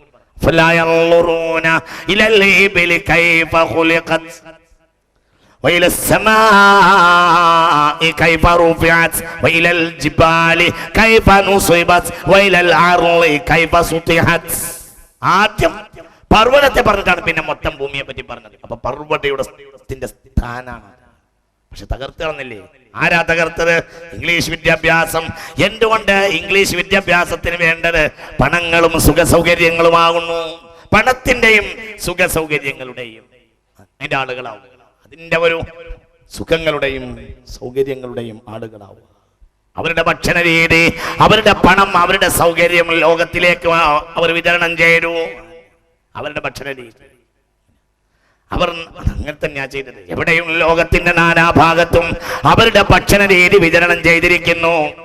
കാച്ചിലും മരച്ചീനിയും നെല്ലും പൂളയും തിന്നിരുന്ന നാട്ടുകാർക്ക് ഇന്ന് അത് വേണ്ട. ആകെ വേണ്ടത് ബ്രോസ്റ്റഡ് ആവുന്നു. ഈ ബ്രോസ്റ്റഡ് കഴിച്ചപ്പോഴോ ക്യാൻസർ ഉണ്ടായി. നല്ല ഭക്ഷണം ഉണ്ടായിരുന്നു ഇവിടെ. ആ ഭക്ഷണം ഒഴിവാക്കിയിട്ട് ഇംഗ്ലീഷ് ഭക്ഷണത്തെ നമ്മൾ സ്വീകരിച്ചു. ബ്രോസ്റ്റ് കഴിക്കാതെ വയ്യ, നല്ല ബ്രോസ്റ്റ് കഴിക്കുക. അത് സത്യത്തിൽ കോഴിയിൽ ഏറ്റവും ശരീരത്തിന് ദോഷം ഉണ്ടാക്കുന്ന സാധനം കോഴിയുടെ ചർമ്മമാണ്.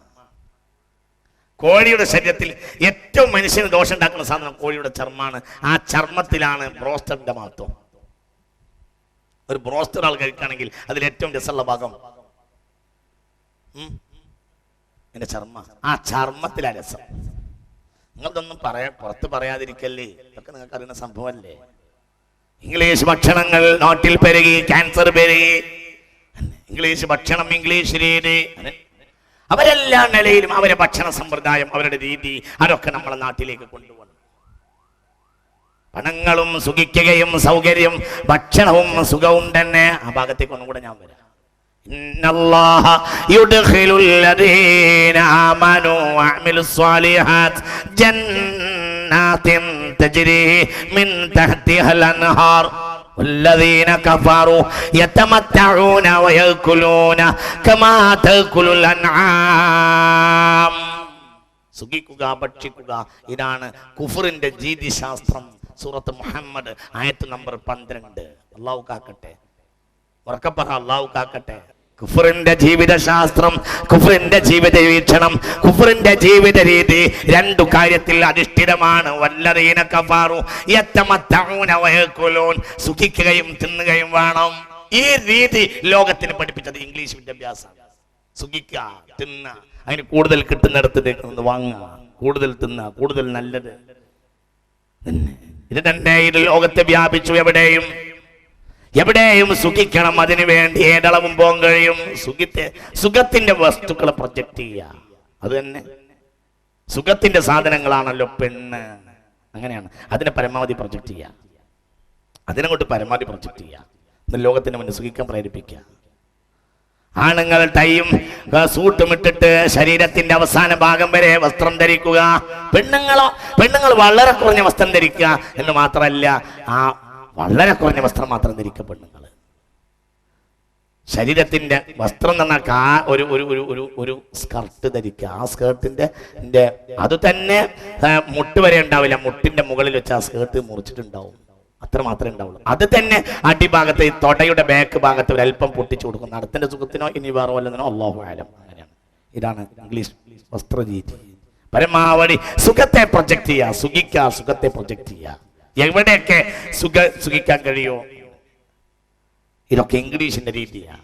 അവരുടെ സുഖത്തിന്റെ പിന്നാലെ മനുഷ്യനെ ഓട്ടിക്കുക. അതിന്റെ പിന്നാൽ എന്തൊക്കെ വന്നാലും വേണ്ടില്ല, അതിനെ പരമാവധി പ്രൊജക്ട് ചെയ്യുകയും ചെയ്യുക. ഉദാഹരണം പറയാൻ നമ്മൾ ചിന്തിക്കണം. മൊബൈൽ നമ്മളെ ചതിക്കാൻ വേണ്ടി ഇംഗ്ലീഷുകാർ കൊണ്ടുവന്നതാണ്. നമ്മൾ ചതിക്കലാണ് അതിന്റെ പ്രധാനപ്പെട്ട ലക്ഷ്യം. സുഖത്തിന്റെ നോക്കൂ നിങ്ങൾ, ആ സുഖത്തിന്റെ പരിധിയിൽ നിന്ന് ഏത് ധർമ്മത്തിനും പരിധി വിട്ട് കിടക്കാനുള്ള സാഹചര്യം ഉണ്ടാക്കുക. നോക്കൂ നിങ്ങൾ, എന്താണ് മൊബൈൽ എന്ന്? ഇത് ഇംഗ്ലീഷുകാരുടെ വിജ്ഞാനത്തിന്റെ ഉൽപ്പന്നമാണ്. അത് നമ്മൾക്ക് മൊബൈലില്ലെങ്കിൽ കഴിയില്ല. 2, 3, 4 മൊബൈലില്ലെങ്കിൽ കഴിയില്ല. നമ്മളെ അവർ വിപണിയാക്കി, ഏറ്റവും കൂടുതൽ നമ്മളെ അവർ വിപണിയാക്കി. ചിന്തിക്കണം. ബ്രിട്ടനിൽ ഒരു ഇൻസ്റ്റിറ്റ്യൂട്ടിൽ ജോലിയുള്ള ഒരു മഞ്ചേരിക്കാരനെ കണ്ടപ്പോൾ എന്നോട് അയാൾ പറഞ്ഞു, ആകെ അയാളുടെ ഇൻസ്റ്റിറ്റ്യൂട്ടിൽ 2 ആൾ മാത്രമേ മൊബൈൽ ഉപയോഗിക്കുള്ളൂ. ഒന്ന് അയാളും ഒന്നൊരു അൾജീരിയക്കാരനുമാണ്. ഒന്നും കൂടി ചിന്തിക്കാൻ വേണ്ടി പറയാം. മൊബൈൽ ഉണ്ടാക്കുന്നതോ ആ നാട്ടിൽ നിന്നാണ്. നമ്മളെ കൊണ്ട് ഉപയോഗിപ്പിക്കുക. അവരവരുടെ ഫിസിക്കൽ ബോഡി ആരോഗ്യമൊക്കെ പൂർണ്ണമായി സൂക്ഷിക്കും. അവരതൊന്നും ഉപയോഗിക്കില്ല. നമ്മളെ പണി എന്താ? നമ്മളെ പരമാവധി നശിപ്പിക്കന്നെ. 2 സാധനം നശിച്ചാൽ മനുഷ്യന്റെ ബാഹ്യഘടനയും നശിക്കും, ആന്തരഘടനയും നശിക്കും. 2 അവയവം നശിച്ചാൽ മതി. ഒന്ന് ചെവിയും ഒന്ന് കണ്ണും. അതുകൊണ്ടാണ് ഈ 2 അവയവങ്ങളുടെ പ്രാധാന്യം എന്നതുകൊണ്ടാണ് ഈ മറ്റേത് അവയവത്തിനെയും നമ്മൾ കനം കൂട്ടുകയില്ല, അതിന്റെ കഴിവ് കൂട്ടൂല. ഈ 2 അവയവത്തിനെ നമ്മൾ കൂട്ടാൻ ശ്രമിക്കും. ശ്രദ്ധിക്കണേ, കയ്യ്. ആ കയ്യ് കൊണ്ടൊരു സ്വാധീനം നഷ്ടപ്പെട്ടാലേ അയാൾ കയ്യിനൊരു പുതിയ ഉപകരണം വെച്ചിട്ട് കയ്യിന്റെ പണി കൂട്ടൂല. നേരെ മറിച്ച് കണ്ണിന്റെ എന്തെങ്കിലും കഴിവ് കുറഞ്ഞാൽ കണ്ണട വെച്ചിട്ട് കഴിവ് കൂട്ടും. ചെവിക്ക് ഒരു കേൾവി കമ്മി വന്നാൽ വേഗം ഒരു സാധനം വെച്ചിട്ട് കഴിവ് കൂട്ടും. കയ്യിനൊരു പുതിയ സാധനം മെഷീൻ ഘടിപ്പിച്ചിട്ട് ഒന്നും കൂടി തിന്നാനുള്ള സൗകര്യത്തിന് ഒരു അടിയിൽ ഒരു മെഷീൻ വെക്കൂല. അത് വളരെ നമ്മൾ ചിന്തിക്കണം. അത് എന്തുകൊണ്ടെന്നറിയോ? മനുഷ്യ ശരീരത്തിലെ ഏറ്റവും പ്രധാനപ്പെട്ട 2 കാര്യങ്ങളാണ്. ഒന്നുകൂടി നോക്കി കേട്ടോ, ഇത് വളരെ മർമ്മമാണ്. ഇത് ഇംഗ്ലീഷുകാർ വന്നപ്പോൾ തകർന്നു വരാം. ശരീരത്തിലെ ഏറ്റവും പ്രധാനപ്പെട്ട 2 മർമ്മമാണ്, ഒന്ന് ചെവിയും ഒന്ന് കണ്ണും. ഇത് 2ഉം നശിപ്പിച്ചത് ഇംഗ്ലീഷുകാരാണ്.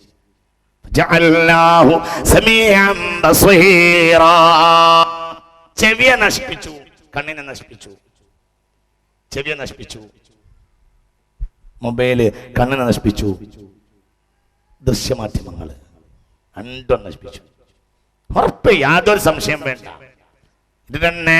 അതായത് പരമാവധി ചെറിയൊരു ഉപകരണം കൊണ്ട് ലോകത്തിന്റെ ഏത് ഭാഗത്തുള്ള കാര്യത്തെ അയാളിലേക്ക് എത്തിക്കുക. അപ്പോൾ പിന്നെ അതിന്റെ വൈദ്യുത പ്രശ്നങ്ങളുടെ ഖനം എത്ര ഉണ്ടാവും? അത് ചെവിയിലേക്ക് പരമാവധി അടുപ്പിച്ച് പിടിക്കുക. ഇത് മനുഷ്യനെ നശിപ്പിക്കുകയാണ്, അവന്റെ ചെവി നശിക്കുക. ചെവി നശിച്ചാൽ മസ്തിഷ്കം നശിക്കും. കാരണം മസ്തിഷ്കത്തിലേക്കും ഹൃദയത്തിലേക്കും 2 വാതിലാണ് പ്രധാനമായുള്ളത്.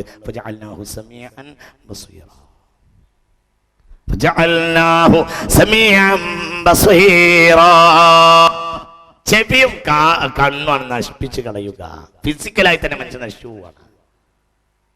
കണ്ണിനെയും അനാവശ്യമായ കാര്യങ്ങളെ കാട്ടുക, എന്നിട്ട് ആവശ്യമില്ലാത്ത കാര്യങ്ങളെ കാട്ടി മനുഷ്യനെ നശിപ്പിച്ച് കളയുക. ഈ 2 ഉപകരണങ്ങളും അവർ വളരെ പരമാവധി അവര് ആ കാര്യത്തിൽ ഒരു പരിധി വെക്കും. നമ്മളെ കാര്യത്തിൽ നോക്കൂ നിങ്ങൾ, ഇംഗ്ലണ്ടിലെ ഒരു ഇൻസ്റ്റിറ്റ്യൂട്ടിൽ ജോലി ചെയ്യുന്ന ഒരു മഞ്ചേരിക്കാരൻ എന്നോട് പറഞ്ഞത്, അയാളുടെ ഇൻസ്റ്റിറ്റ്യൂട്ടിൽ 2 ആളെ മൊബൈൽ ഉപയോഗിക്കുന്നുള്ളൂ. ഒന്ന് അയാളും ഒന്ന് അൾജീരിയക്കാരനാണ്. അൾജീരിയ മുസ്ലിം രാഷ്ട്രമാണ്. ചിന്തിക്കണം, അൾജീരിയ മുസ്ലിം രാഷ്ട്രമാണ്. അവരത് ഉണ്ടാക്കിക്കൊണ്ട് വിൽക്കും, അത് ഉപയോഗിക്കൂല.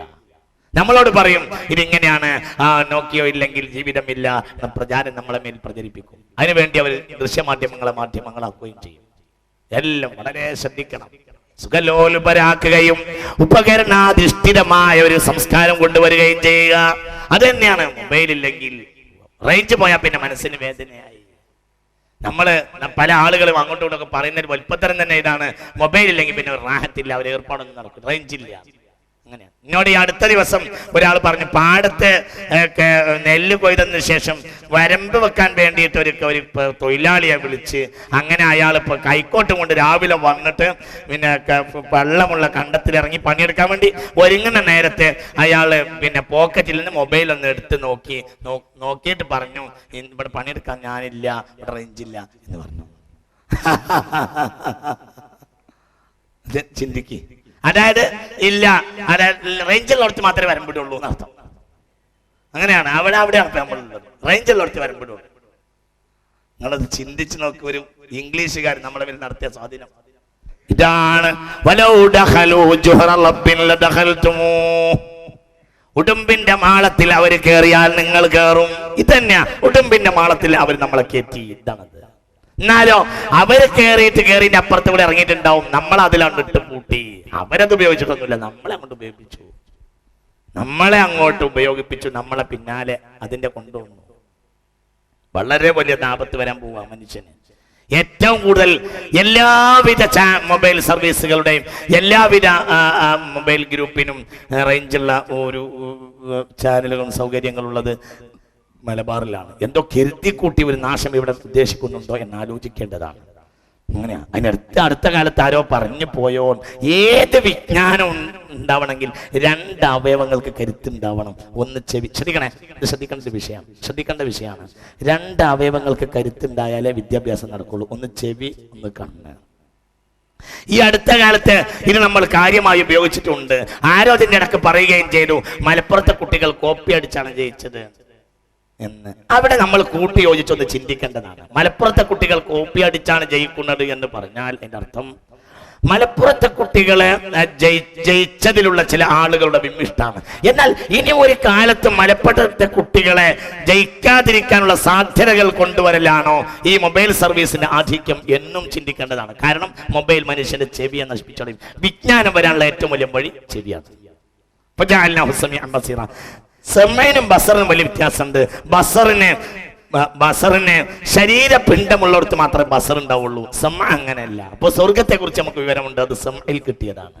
നരകത്തെ കുറിച്ച് നമുക്ക് വിവരമുണ്ട്, സെമ്മയിൽ കിട്ടിയതാണ്. ആദമിനെ പറ്റിയ വിവരമുണ്ട്, അത് സെമ്മയിൽ കിട്ടിയതാണ്. മുഹമ്മദിനെ പറ്റിയ വിവരം സല്ലല്ലാഹു അലൈഹി വസല്ലം, നബിയെ പറ്റിയ വിവരമുണ്ട്, സല്ലല്ലാഹു അലൈഹി വസല്ലം, ചെവിയിൽ കിട്ടിയതാണ്. ദജ്ജാലിനെ പറ്റിയ വിവരമുണ്ട്, ചെവിയിൽ കിട്ടിയതാണ്. ഈ വിവരങ്ങളൊക്കെ നമുക്ക് കിട്ടിയത് ചെവിയിലാണ്.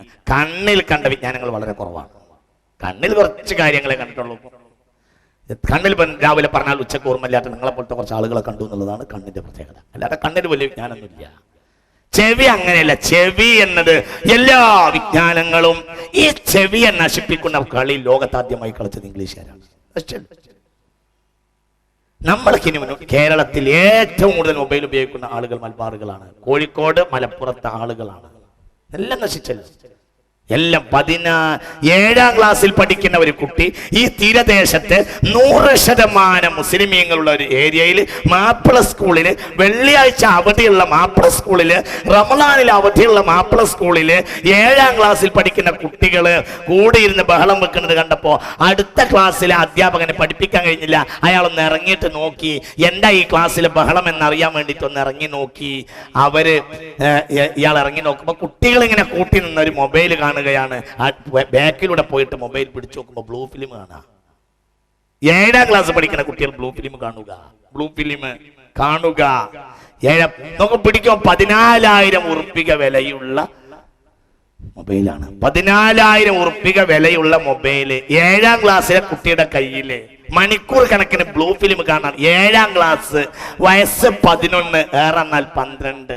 ഈ വയസ്സിൽ ഈ മൊബൈൽ ഇല്ലാത്ത കാലത്ത് ആണും പെണ്ണും തമ്മിൽ ഇങ്ങനത്തെ ഒരു ബന്ധമുണ്ടോന്ന് പോലും നമുക്കറിയുമായിരുന്നില്ല. നമ്മളൊക്കെ ആ പ്രായം കഴിഞ്ഞത് അറിയൂല. അങ്ങനെയാണ്. 5ാം ക്ലാസ്സിലെ ഫിഖ്ഹിലെ ഭാര്യമാരെ കടമകൾ പറയുമ്പോൾ പലപ്പോഴും നമ്മളോടത് വിശദീകരിച്ചാൽ അവർക്ക് മനസ്സിലാവില്ല. അത് 10ാമത്തെ വയസ്സിൽ നമ്മൾ പഠിച്ചവരാണ്. എനിക്ക് ഓർമ്മയുണ്ട്, എൻ്റെ ഉസ്താദ് പഠിപ്പിച്ചത് എന്താണെന്ന് അറിഞ്ഞില്ല. ഉസ്താദാകട്ടെ കാര്യമായിട്ട് പറയൂല. എന്തുകൊണ്ട്? ഒന്ന് ഇവരോടത് പറയാനുള്ള ഉസ്താദിന്റെ ലജ്ജയാകാം. ഏതായാലും ഭാര്യ ഭർത്തൃ കടമകൾ പറയുമ്പോൾ അന്നൊക്കെ അത് കാര്യമായി പാഠപുസ്തകത്തിൽ ഉൾപ്പെടുത്താനുള്ള കാരണം തന്നെ 5ാം ക്ലാസ് കഴിഞ്ഞാൽ മദ്രസയിൽ നിന്ന് ഒഴിവായി പോകുന്ന ഒരു കാലമായിരുന്നു കൊണ്ടാകാം. ഇന്നത് 10ാം ക്ലാസ് പറഞ്ഞാലും മതിയോ, അല്ലെങ്കിൽ 7ാം ക്ലാസ്സിലൊക്കെ പറഞ്ഞാൽ മതിയോ? ഏതായാലും 5ാം ക്ലാസ്സിൽ അത് പറഞ്ഞപ്പോൾ കാര്യമായി ഉസ്താദും പറഞ്ഞില്ല, നമ്മളോടോട് ചോദിച്ചില്ല.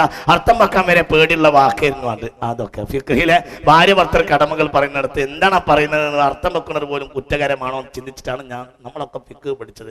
ഇപ്പോൾ ഫിഖ് അല്ല പഠിക്കുന്നത്. ഇപ്പോൾ ഇത് തന്നെയാണ്. 8-10 മണിക്കൂറൊക്കെ ഇരുന്നിട്ട് ബ്ലൂ ഫിലിം കാണാനുള്ള സൗകര്യത്തിൽ ഇതിലുണ്ട്. ഏത് കുട്ടിക്ക് മാർക്കും കാണാം, എന്തും കാണാം. ഏത് സൗകര്യങ്ങളും എന്തും കാണാം. ആരും പിടിക്കാം, എന്തും പിടിക്കാം. ആരും പറയാൻ പറ്റില്ല, എന്തും പറയാം, എന്തും പിടിക്കാം. ആർക്കും മേലും ചാരനാകാം, എന്തും ചെയ്യാം. ഉമ്മയുടെ നഗ്നത പിടിക്കാം. പിടിച്ചല്ലോ, വിറ്റല്ലോ. എത്ര ആള് ടീച്ചറെ പിടിക്കാം. ടീച്ചറെ പിടിക്കുന്ന പരിപാടി കാര്യമായി നടക്കുന്നുണ്ട്. പിടുത്തം എല്ലാ അർത്ഥത്തിലും നടക്കുന്നുണ്ട്. ഇതിന്റെ അടിസ്ഥാന കാരണം ഇതാണ്. ഈ പിടിക്കുക എന്നതിന്റെ അടിസ്ഥാന വസ്തുതയുടെ കാരണം ഇതാണ്. കാരണം ഇതൊക്കെ ചെയ്യുന്ന ആളുകൾ അതിന്റെ അപ്പുറത്തേക്ക് എങ്ങനെ ചെയ്യാതിരിക്കുക? കാരണം 11 വയസ്സായ 12 വയസ്സായ കുട്ടി ക്ലാസ്സിലിരുന്ന് ബ്ലൂ ഫിലിം കാണുന്ന കുട്ടിക്ക് അതിന് അപ്പുറം എങ്ങനെ ചെയ്യാതിരിക്കുക? ആരാ ഇതൊക്കെ വളർത്തിയത്? ഇത് വളർത്തിയതിന്റെ പിന്നിൽ ഗൗരവമായി നമ്മൾ ആലോചിക്കണം. ആരാണ് അതിന്റെ പിന്നിൽ? ഇംഗ്ലീഷ് വിദ്യാഭ്യാസമാണ്. ഇംഗ്ലീഷിന്റെ സൗകര്യങ്ങളും ആ സൗകര്യങ്ങൾ അങ്ങോട്ട് കൂട്ടി അതിനൊന്നിനും മറയില്ലാതായി. പകരം എന്തുണ്ടായി? അള്ളാഹുവിൻ മനുഷ്യന് നൈസർഗികമായി നൽകിയ ഏതു കാര്യത്തെയും അവർ എടുത്തൊഴിവാക്കി സമൂഹത്തെ അവർ അരാജകത്വത്തിലേക്ക് നയിച്ചു. പുണ്യനബി സല്ലല്ലാഹു അലൈഹി വസല്ലമ തങ്ങൾ പറഞ്ഞു, ഇതിനൊരു പ്രധാനപ്പെട്ട കാരണവുമുണ്ട്.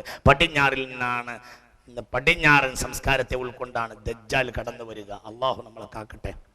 സൗകര്യപ്പെട്ടാൽ അടുത്ത വർഷം ദജ്ജാൽ എന്നതിൽ കാര്യമായ വിഷയമായി പറയും. ഇക്കൊല്ലം പറയണമെന്ന് ഞാൻ ഉദ്ദേശിച്ചിരുന്നു.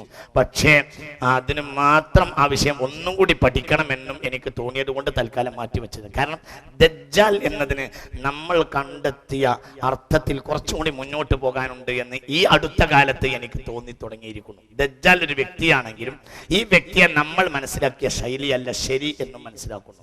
ദജ്ജാൽ ഒരു അമേരിക്കൻ യൂറോപ്യൻ സൃഷ്ടിയാണ്. ദജ്ജാൽ അങ്ങനെയാണ്. ദജ്ജാലിന്റെ ഇൻഫർമേഷൻ സെല്ലുകളാണ് മൊബൈൽ ടവറുകൾ എന്നാണ് ഇപ്പോൾ ഞാൻ മനസ്സിലാക്കുന്നത്. ഞാൻ വിജ്ഞാനത്തിന്റെ വാതിൽ തുറക്കണം. ദജ്ജാലിന്റെ ഉപകരണമാണ് മൊബൈൽ. ഇത് ദജ്ജാലിന്റെ ഉപകരണമാണ്. ഇതിറങ്ങി എന്നത് ദജ്ജാൽ ഇറങ്ങാൻ കാരണമായി എന്നതിനുള്ള തെളിവാണ്. ദജ്ജാലിന്റെ ഇൻഫർമേഷൻ സെല്ലുകളാണ് മൊബൈൽ ടവറുകൾ. അത് വലിയ ഒരു വിഷയമാണ്. നിങ്ങൾ തമാശയായി കാണരുത്. ഇതെന്താ ലോകത്ത് കൊണ്ടുവന്നത്? ഇത് ലോകത്ത് കൊണ്ടുവന്നത് ഹയാ ഇല്ലാതാക്കി എന്നതാണ്. എന്നാണ് ദജ്ജാൽ വരിക?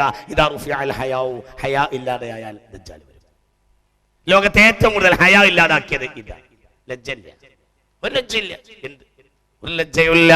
ലജ്ജയില്ലാതാക്കി. ലജ്ജയില്ലല്ലോ. 11 വയസ്സായ കുട്ടികൾക്ക് ബ്ലൂ ഫിലിം കാണാൻ ലജ്ജയില്ലല്ലോ.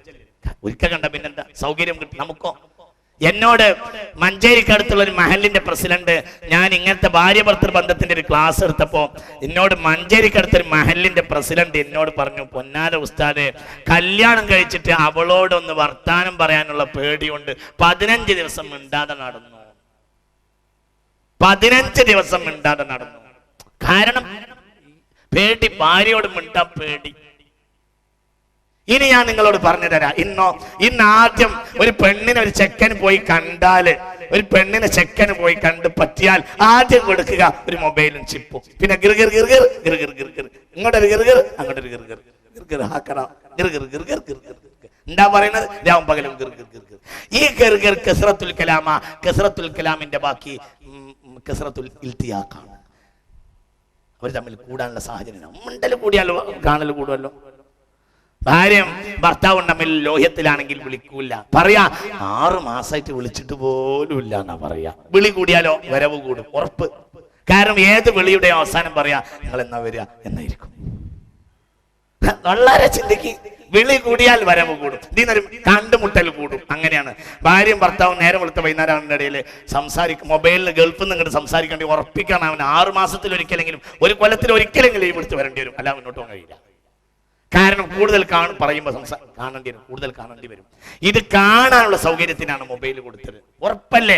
ഞാൻ ഈ കോഴിക്കോട് മെഡിക്കൽ കോഴിക്കോട് റെയിൽവേ സ്റ്റേഷനിൽ നിൽക്കുകയാണ്. കഴിഞ്ഞ മുഹറം മാസത്തിൽ ഞാൻ കാസർകോട്ടേക്ക് ഒരു പരിപാടിക്ക് വേണ്ടി പോവാൻ പരശുരാം എക്സ്പ്രസിന് വേണ്ടി കാത്തു നിൽക്കുകയാണ്. 4 മണിയുടെ ട്രെയിനിന് കാത്തു നിൽക്കുകയാണ്. ഈ 4-ാം നമ്പർ പ്ലാറ്റ്ഫോമിൽ കാത്തു നിൽക്കുക. ആ 4-ാം നമ്പറിൽ ഇങ്ങനെ കോവൺ ഇങ്ങനെ ഇറങ്ങി വരുന്ന അവിടെ തന്നെ ഇറങ്ങിയിട്ട് അങ്ങോട്ട് റൈറ്റിലേക്ക് മാറിയ അവിടെ ഇങ്ങനെ നിൽക്കുക. 1-2 ആളും എൻ്റെ കൂടെ ഉണ്ട്. അവിടെ ഇങ്ങനെ നിൽക്കുമ്പോൾ ഒരു ചെറുപ്പക്കാരൻ, നല്ല ഒരു തുണിയൊക്കെ എടുത്ത്, നല്ല തുണിയുള്ള നല്ലൊരു കുപ്പായൊക്കെ ഇട്ട് ചെറുപ്പക്കാരനും ഒരു ചെറുപ്പക്കാരി പെണ്ണും. ചെറുപ്പക്കാരൻ ചിരിച്ചുകൊണ്ട് ഇങ്ങോട്ട് വന്നു. ചെറുപ്പക്കാരി പെണ്ണും ഈ കഴിഞ്ഞ മുഹറം മാസം ഇങ്ങനെ വന്ന് എൻ്റെ അടുത്തെത്തി. ഉസ്താദ് എങ്ങോട്ടാന്ന് ചോദിച്ചു. അപ്പൊ നമ്മൾ അറിയുന്ന ആളാണെന്ന് മനസ്സിലാക്കാം. നമ്മളറിയാന്ന് പറഞ്ഞാല് സമൂഹത്തിലെ അത്യാവശ്യം നല്ലവരാണല്ലോ നമ്മൾ ഈ വെള്ളക്കുപ്പായിടുമ്പോ നമ്മൾ അറിയാം. അത് ഉറപ്പല്ലേ? സ്ഥലത്തെ പ്രധാന ദിവ്യൻ എന്ന് പറയും പോലെ നമ്മൾ അറിയാവുന്നത് നാട്ടിലെ നല്ല ആളുകളല്ലേ നമ്മൾ അറിയുള്ളൂ. അത് ഉറപ്പാണല്ലോ. അപ്പൊ ആ നാട്ടിലെ നല്ല ചെറുപ്പക്കാരെ കൂട്ടത്തിൽപ്പെട്ട ഒരാളായിരിക്കും ഇവന് എന്നതുകൊണ്ടും ഇതിന് മനസ്സിലാക്കാം. വന്ന് പെണ്ണ് 2 അടി അപ്പുറം നിന്ന് ഒരു നല്ല ചെറുപ്പക്കാരി പെണ്ണ് ഇവനും വന്ന് സംസാരം തുടങ്ങി. ഉസ്താദ് എങ്ങോട്ടാണ്? ഞാനിങ്ങനെ കാസർകോട്ടേക്കാണ്. എന്താ അങ്ങനെ കാര്യങ്ങൾ സുഖവിവരങ്ങൾ എന്ന് ചോദിച്ച്, എവിടെയാ? ഞാൻ ഇതിനെ വടകരയാണ്. എന്താണ് കാര്യം? അങ്ങനെ സംസാരിച്ചു. പിന്നെ അതിന്റെ ഇടയ്ക്ക് പിന്നെ അവന്റെ സംസാരങ്ങളൊക്കെ കഴിഞ്ഞപ്പോ പിന്നെ പെണ്ണിനെ പറയണല്ലോ. പിന്നെ പറഞ്ഞു, ഇതാ ഞാൻ റബീഉൽ അവ്വലിൽ നിക്കാഹ് കഴിക്കാൻ പോകുന്ന കുട്ടിയാണിത് എന്ന് പറഞ്ഞു. റബീഉൽ അവ്വലിൽ നിക്കാഹ് കഴിക്കാൻ പോകുന്ന കുട്ടിയാണിത് എന്ന് പറഞ്ഞു. ഇവിടെ ഒരുപാട് കാര്യങ്ങൾ മനസ്സിലാക്കാം. ഒന്ന്, ഇതൊരു വിഷയമല്ലാത്തത് കൊണ്ടാണ് അവൻ എന്നോട് പറഞ്ഞത്. ഇതൊരു സുഹൃത്തമായി പരിഗണിച്ചിട്ടുണ്ട്. ഇതൊരു മോശപ്പെട്ട കാര്യമാണെങ്കിൽ, ഒന്ന്, മോശപ്പെട്ട ഒരു കാര്യം ചെയ്യുമ്പോൾ അവൻ പേടിക്കുകയോ ബഹുമാനിക്കുകയോ ചെയ്യുന്ന ഒരാളടുത്തേക്ക് വരിക പോലുമില്ല.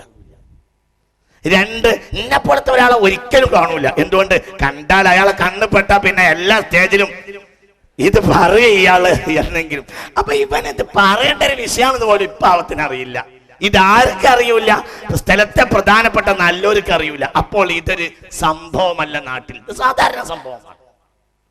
ഇവൻ സ്കൂളിൽ പഠിക്കാൻ പോയിട്ട് ഈ പെൺകുട്ടിയെ ഈഞ്ചി കൊണ്ടുവന്നതുമല്ല. എന്തുകൊണ്ട്? ഈഞ്ചി കൊണ്ടുവന്നതാണെങ്കിൽ തന്നെ ജനം കാണുന്നിടത്ത് കൊണ്ടുവരൂല്ല. അത്രയും പരസ്യമായി വടകരക്കാരനായ ചെറുപ്പക്കാരൻ അങ്ങനെ പ്ലാറ്റ്ഫോമിൽ നിൽക്കും. പരമാവധി ഓഫീസ് സ്റ്റാൻഡിൽ ആരും കാണാതെ ബസ് കയറി പോവുകയുള്ളൂ. കാരണം ആ നേരത്തെ വടകരയിൽ ഇറങ്ങേണ്ട ഒരുപാട് ആളുകൾ ആ ട്രെയിനിൽ ഉണ്ടാവും. ഒരു അന്യ പെൺകുട്ടിയോട് കൂടെ അവനെ കണ്ടാലോ? അപ്പോൾ അതൊരു പ്രശ്നമല്ല. അങ്ങനത്തെ പെൺകുട്ടിയെ കാണുന്നതിലൊന്നും ഒരു കുറ്റമായിട്ട് കാണുന്നുമില്ല, അതൊരു പ്രശ്നമല്ല. നാലാമത് അതിന് മനസ്സിലാക്കണ കാര്യം, ഇത് അൺഒഫീഷ്യൽ യാത്രയല്ല, ഒഫീഷ്യലായ യാത്രയാണ്. ഉമ്മയോ ബാപ്പയോ തന്നെ ഉടുത്തൊരുക്കി പറഞ്ഞയച്ചതായിരിക്കാം, ഇല്ലെങ്കിൽ പേടിയോ. അപ്പൊ ഉമ്മ ഉടുത്തൊരുക്കി പറഞ്ഞയച്ചതാണ്, ബാപ്പ ഉടുത്തൊരുക്കി പറഞ്ഞയച്ചതാ. ബാപ്പ ഉണ്ടാകാം, അല്ലെങ്കിൽ ഉമ്മ ഉണ്ടാകാം. അങ്ങനെയാണ്. എന്താ അതിന്റെ കാര്യം? നമ്മൾ വളരെ ചിന്തിക്കണം. ഇത് എവിടുത്തെ കാര്യം? ഇത് ഞാൻ ലക്സംബർഗിലെ കഥ പറഞ്ഞതല്ല, ഇത് ഞാൻ ഫ്രാങ്ക്ഫർട്ടിലെ കഥ പറഞ്ഞതല്ല, ഇത് ഞാൻ വാഷിങ്ടണിലെ കഥ പറയല്ല, ഞാൻ മെക്സിക്കോയിലെ കഥ പറഞ്ഞതല്ല, ഇത് ഞാൻ ബഹുമാനപ്പെട്ട മലബാറിന്റെ കഥ പറഞ്ഞതാണ്. ആരേതുണ്ടാക്കിയ? فلا والله ما في العيش خير ولا الدنيا إذا ذهب الحياء رب قبيحة ما حال بيني وبين ركوبها إلا الحياء فلا والله ما في العيش خير ولا الدنيا إذا ذهب الحياء. എവിടെയും ഒരു നന്മയും നിലനിൽക്കാതാകും ലജ്ജ പോയി കഴിഞ്ഞാൽ. അള്ളാഹു നമ്മളെ കാക്കട്ടെ. ആരാക്കിയത്? ഇംഗ്ലീഷുകാർ കൊണ്ടുവന്ന ഉപകരണങ്ങളാണ് മനുഷ്യരുടെ ലജ്ജ നശിപ്പിച്ചത്. എന്തിനാണ് അവർ ചെയ്യുന്നത്? അവരുടെ നേതാവാണ് ദജ്ജാൽ. ദജ്ജാലിന് വരാനുള്ള അവസരം ഒരുപ്പിക്കാണ്. ഉറപ്പ്. ദജ്ജാൽ വരുന്ന കാര്യത്തിലൊക്കെ മാപ്പിളാർക്ക് വിവരം കുറയാണെങ്കിലും ജൂതന്മാർക്ക് നല്ല വിവരമാണ്. ജൂതന്മാർക്ക് ദജ്ജാലിനെ സഹായിക്കുന്ന ഒരു വൃക്ഷം ഇഷ്ടം പോലെ ഈ ഇസ്രായേലിൽ വെച്ച് പിടിപ്പിച്ചു കഴിഞ്ഞു. ദജ്ജാലിനെ സഹായിക്കുന്ന ഒരു വൃക്ഷമുണ്ട്. അങ്ങനെയാണ്.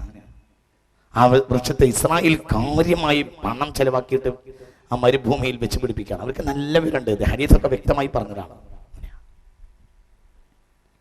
യൂഫ്രട്ടീസ് നദിയിൽ സ്വർണ്ണമല ഉയരും എന്ന് അറിയുന്ന ആളുകൾ ഈ കൂട്ടത്തിൽ കുറച്ചേ ഉണ്ടാവുള്ളൂ. യൂഫ്രട്ടീസ് നദിയിൽ സ്വർണ്ണമല വരാൻ പോകുന്നുണ്ട്. 991 സഖ്യകക്ഷികളുടെ സഖ്യരാഷ്ട്രങ്ങളുടെ പട്ടാളം ഇറാഖിലേക്ക് വന്നപ്പോൾ തമ്പടിച്ചത് മുഴുവനും യൂഫ്രട്ടീസ് ടൈഗ്രീസ് നദിക്കരയിലാണ്. ഒന്നും കൂടി പറയാം, മനസ്സിലായില്ല. അപ്പോൾ ഒരു മുസ്ലിമിന് യൂഫ്രട്ടീസ് നദിയിൽ സ്വർണ്ണമല ഉയരും എന്ന് കേട്ടാൽ അതറിയാത്ത ആളുകൾ ഉണ്ടാവും ഇവിടെ എമ്പാടും. എന്നാൽ ഈ വിവരം ആർക്കുണ്ട്? ജൂതന്മാർക്കുണ്ട്. അവസരം നോക്കിയിരിക്കുന്നവർ നേരെ മനസ്സിലാവണില്ലേ?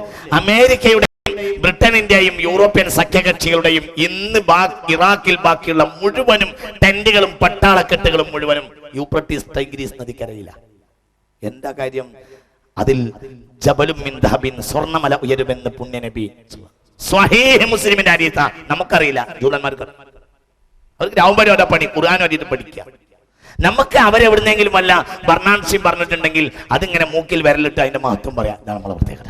അതിന്റെ അപ്പുറത്തേക്ക് പഠിക്കാതിരിക്കുക, ഇതാണ് നമ്മളെ പ്രത്യേകത. ബർണാൻസ് അങ്ങനെ പറഞ്ഞിട്ടുണ്ടെങ്കിൽ നമ്മളെ റസൂലുള്ള മഹാൻ തന്നെയാണല്ലോ എന്ന് പറയാം.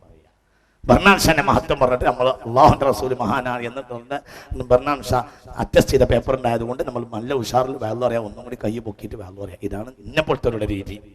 അവർ പഠിക്കാണ്. എന്താണ് വെച്ച് നമുക്കാർക്കും അറിയില്ല, തമ്പടിച്ചപ്പോ നമുക്കറിയില്ല. ഇപ്പോൾ അതേ യൂഫ്രട്ടീസിന്റെ ടൈഗ്രീസിന്റെയും കരയിലാണ് അഹ്ലുൽ ഖുർബും മുസ്ലിമീങ്ങളും തമ്മിൽ യുദ്ധം ചെയ്യുമെന്ന് പുണ്യനബി അവിടെ തന്നെയാണ് വന്ന് തമ്പടിച്ചത്.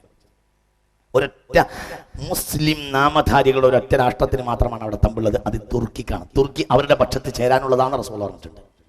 സല്ലല്ലാഹു അലൈഹി വസല്ലം ലാ തഖൂമു ഹത്താ തുഖാതിലുൽ അത്റാഖ്. തുർക്കികളോട് നിങ്ങൾ യുദ്ധം ചെയ്യുമ്പോഴേ ഖിയാമത്ത് നാൾ ഉണ്ടാവുകയുള്ളൂ. തുർക്കി നമ്മുടെ പക്ഷത്തല്ല, തുർക്കി അവരുടെ പക്ഷത്താണ്. ഇന്നദ്ദീന ഇൻദല്ലാഹിൽ ഇസ്ലാം എന്ന ആയത്ത് ഖുർആനിൽ നിന്ന് എടുത്തു കളയണമെന്ന് ലോകത്ത് ആദ്യമായി വാദിച്ചത് തുർക്കികളാണ്. ഇന്നദ്ദീന ഇൻദല്ലാഹിൽ ഇസ്ലാം. കാരണം അതിർവിട്ട സെക്യുലറിസം തുർക്കി അവിടെയാണ്. മക്കയിലെയും പള്ളി കഴിഞ്ഞാൽ ലോകത്തെ ഔസായ മസ്ജിദ്, ലോകത്തെ ഏറ്റവും വലിയ പള്ളി ഇസ്താൻബൂളിലാണ്. ആ ഇസ്താൻബൂളിനെ തകർക്കാൻ വേണ്ടിയാണ് മഹ്ദി ഇമാം പുറപ്പെടുക. അതാണ് കോൺസ്റ്റാന്റിനോപ്പിൾ. അവിടെയാണ് ബഹുമാനപ്പെട്ട മഹ്ദി ഇമാം റളിയല്ലാഹു അൻഹു ബൈഅത്ത് സ്വീകരിച്ചാൽ പിറ്റേന്ന് പുറപ്പെടും തുർക്കിയോട് യുദ്ധം ചെയ്യാൻ. ആര് പുറപ്പെടും? മഹാനായ മുഹമ്മദ് ബിൻ അബ്ദില്ലാഹ് ഇമാം മഹ്ദി റളിയല്ലാഹു അൻഹു. ചിന്തിക്കണം, ഇതൊക്കെ ചിന്തിക്കേണ്ട വിഷയങ്ങളാ. അപ്പൊ ഞാനിവിടെ പറഞ്ഞു കൊണ്ടുവരുന്നത് വളരെ ഗൗരവമായി നമ്മൾ മനസ്സിലാക്കണം. ഇതൊക്കെ അവർ നമ്മളെ നശിപ്പിക്കാൻ വേണ്ടിയാണ്. എല്ലാവരുടെ കയ്യിലും എല്ലാം ലജ്ജലോ. പഴയ കാലത്ത് നമ്മളൊരു പെണ്ണ്, ഇന്നലെ നമ്മൾ വായിച്ചില്ലേ, സാമൂതിരിക്ക് പറഞ്ഞല്ലോ, വെറ്റില കൊടുക്കാൻ വേണ്ടി ഒരു മുസ്ലിമായ പെണ്ണ്, ഒരു മാപ്പിളച്ചി വൃദ്ധ സാമൂതിരിയുടെ ആരോഹണ ചടങ്ങില് വെറ്റില കൊടുക്കാൻ കിട്ടാത്തത് കൊണ്ട് ഒരു വൃദ്ധയായ മുസ്ലിമിനെ മാപ്പിളച്ചിയാക്കിയിട്ടാണ് വെറ്റില കൊടുക്കുന്ന സമ്പ്രദായം നിലനിന്നിരുന്നത്. കാരണം പെണ്ണുങ്ങൾ പുറത്തിറങ്ങുന്ന രീതി ആ കാലഘട്ടത്തിൽ ഉണ്ടായിരുന്നില്ല. അതുകൊണ്ടാണ് പണ്ഡിതന്മാർക്ക് ഇതിൽ വിഷമുള്ളത്. പെൺ സമ്മേളനങ്ങൾ നടക്കുമ്പോൾ ഉള്ള കാര്യം, ആ സമ്മേളനം നടത്തിയവരെക്കാൾ കൂടുതൽ സമ്മേളനം നടത്താൻ പെണ്ണുങ്ങൾ നമ്മുടെ കയ്യിലില്ലേ? സമസ്ത കേരള ജമിയത്തുൽ ഉലമ എങ്ങാനും ഒരു പെൺ സമ്മേളനം നടത്തുകയാണെങ്കിൽ കുറ്റിപ്പുറത്തൊന്നും മതിയാവില്ല, അറബിക്കടലിന് മതിയാവില്ല, അറബിക്കടലിൽ തീരെ മതിയാവില്ല. അത്രയും വലിയ സമ്മേളനമായിരിക്കും. ആദ്യത്തെ സമ്മേളനം ആയതുകൊണ്ട് മിക്ക വർഷം അടിച്ചു പൊളിച്ച് വരാനും സാധ്യതയുണ്ട്.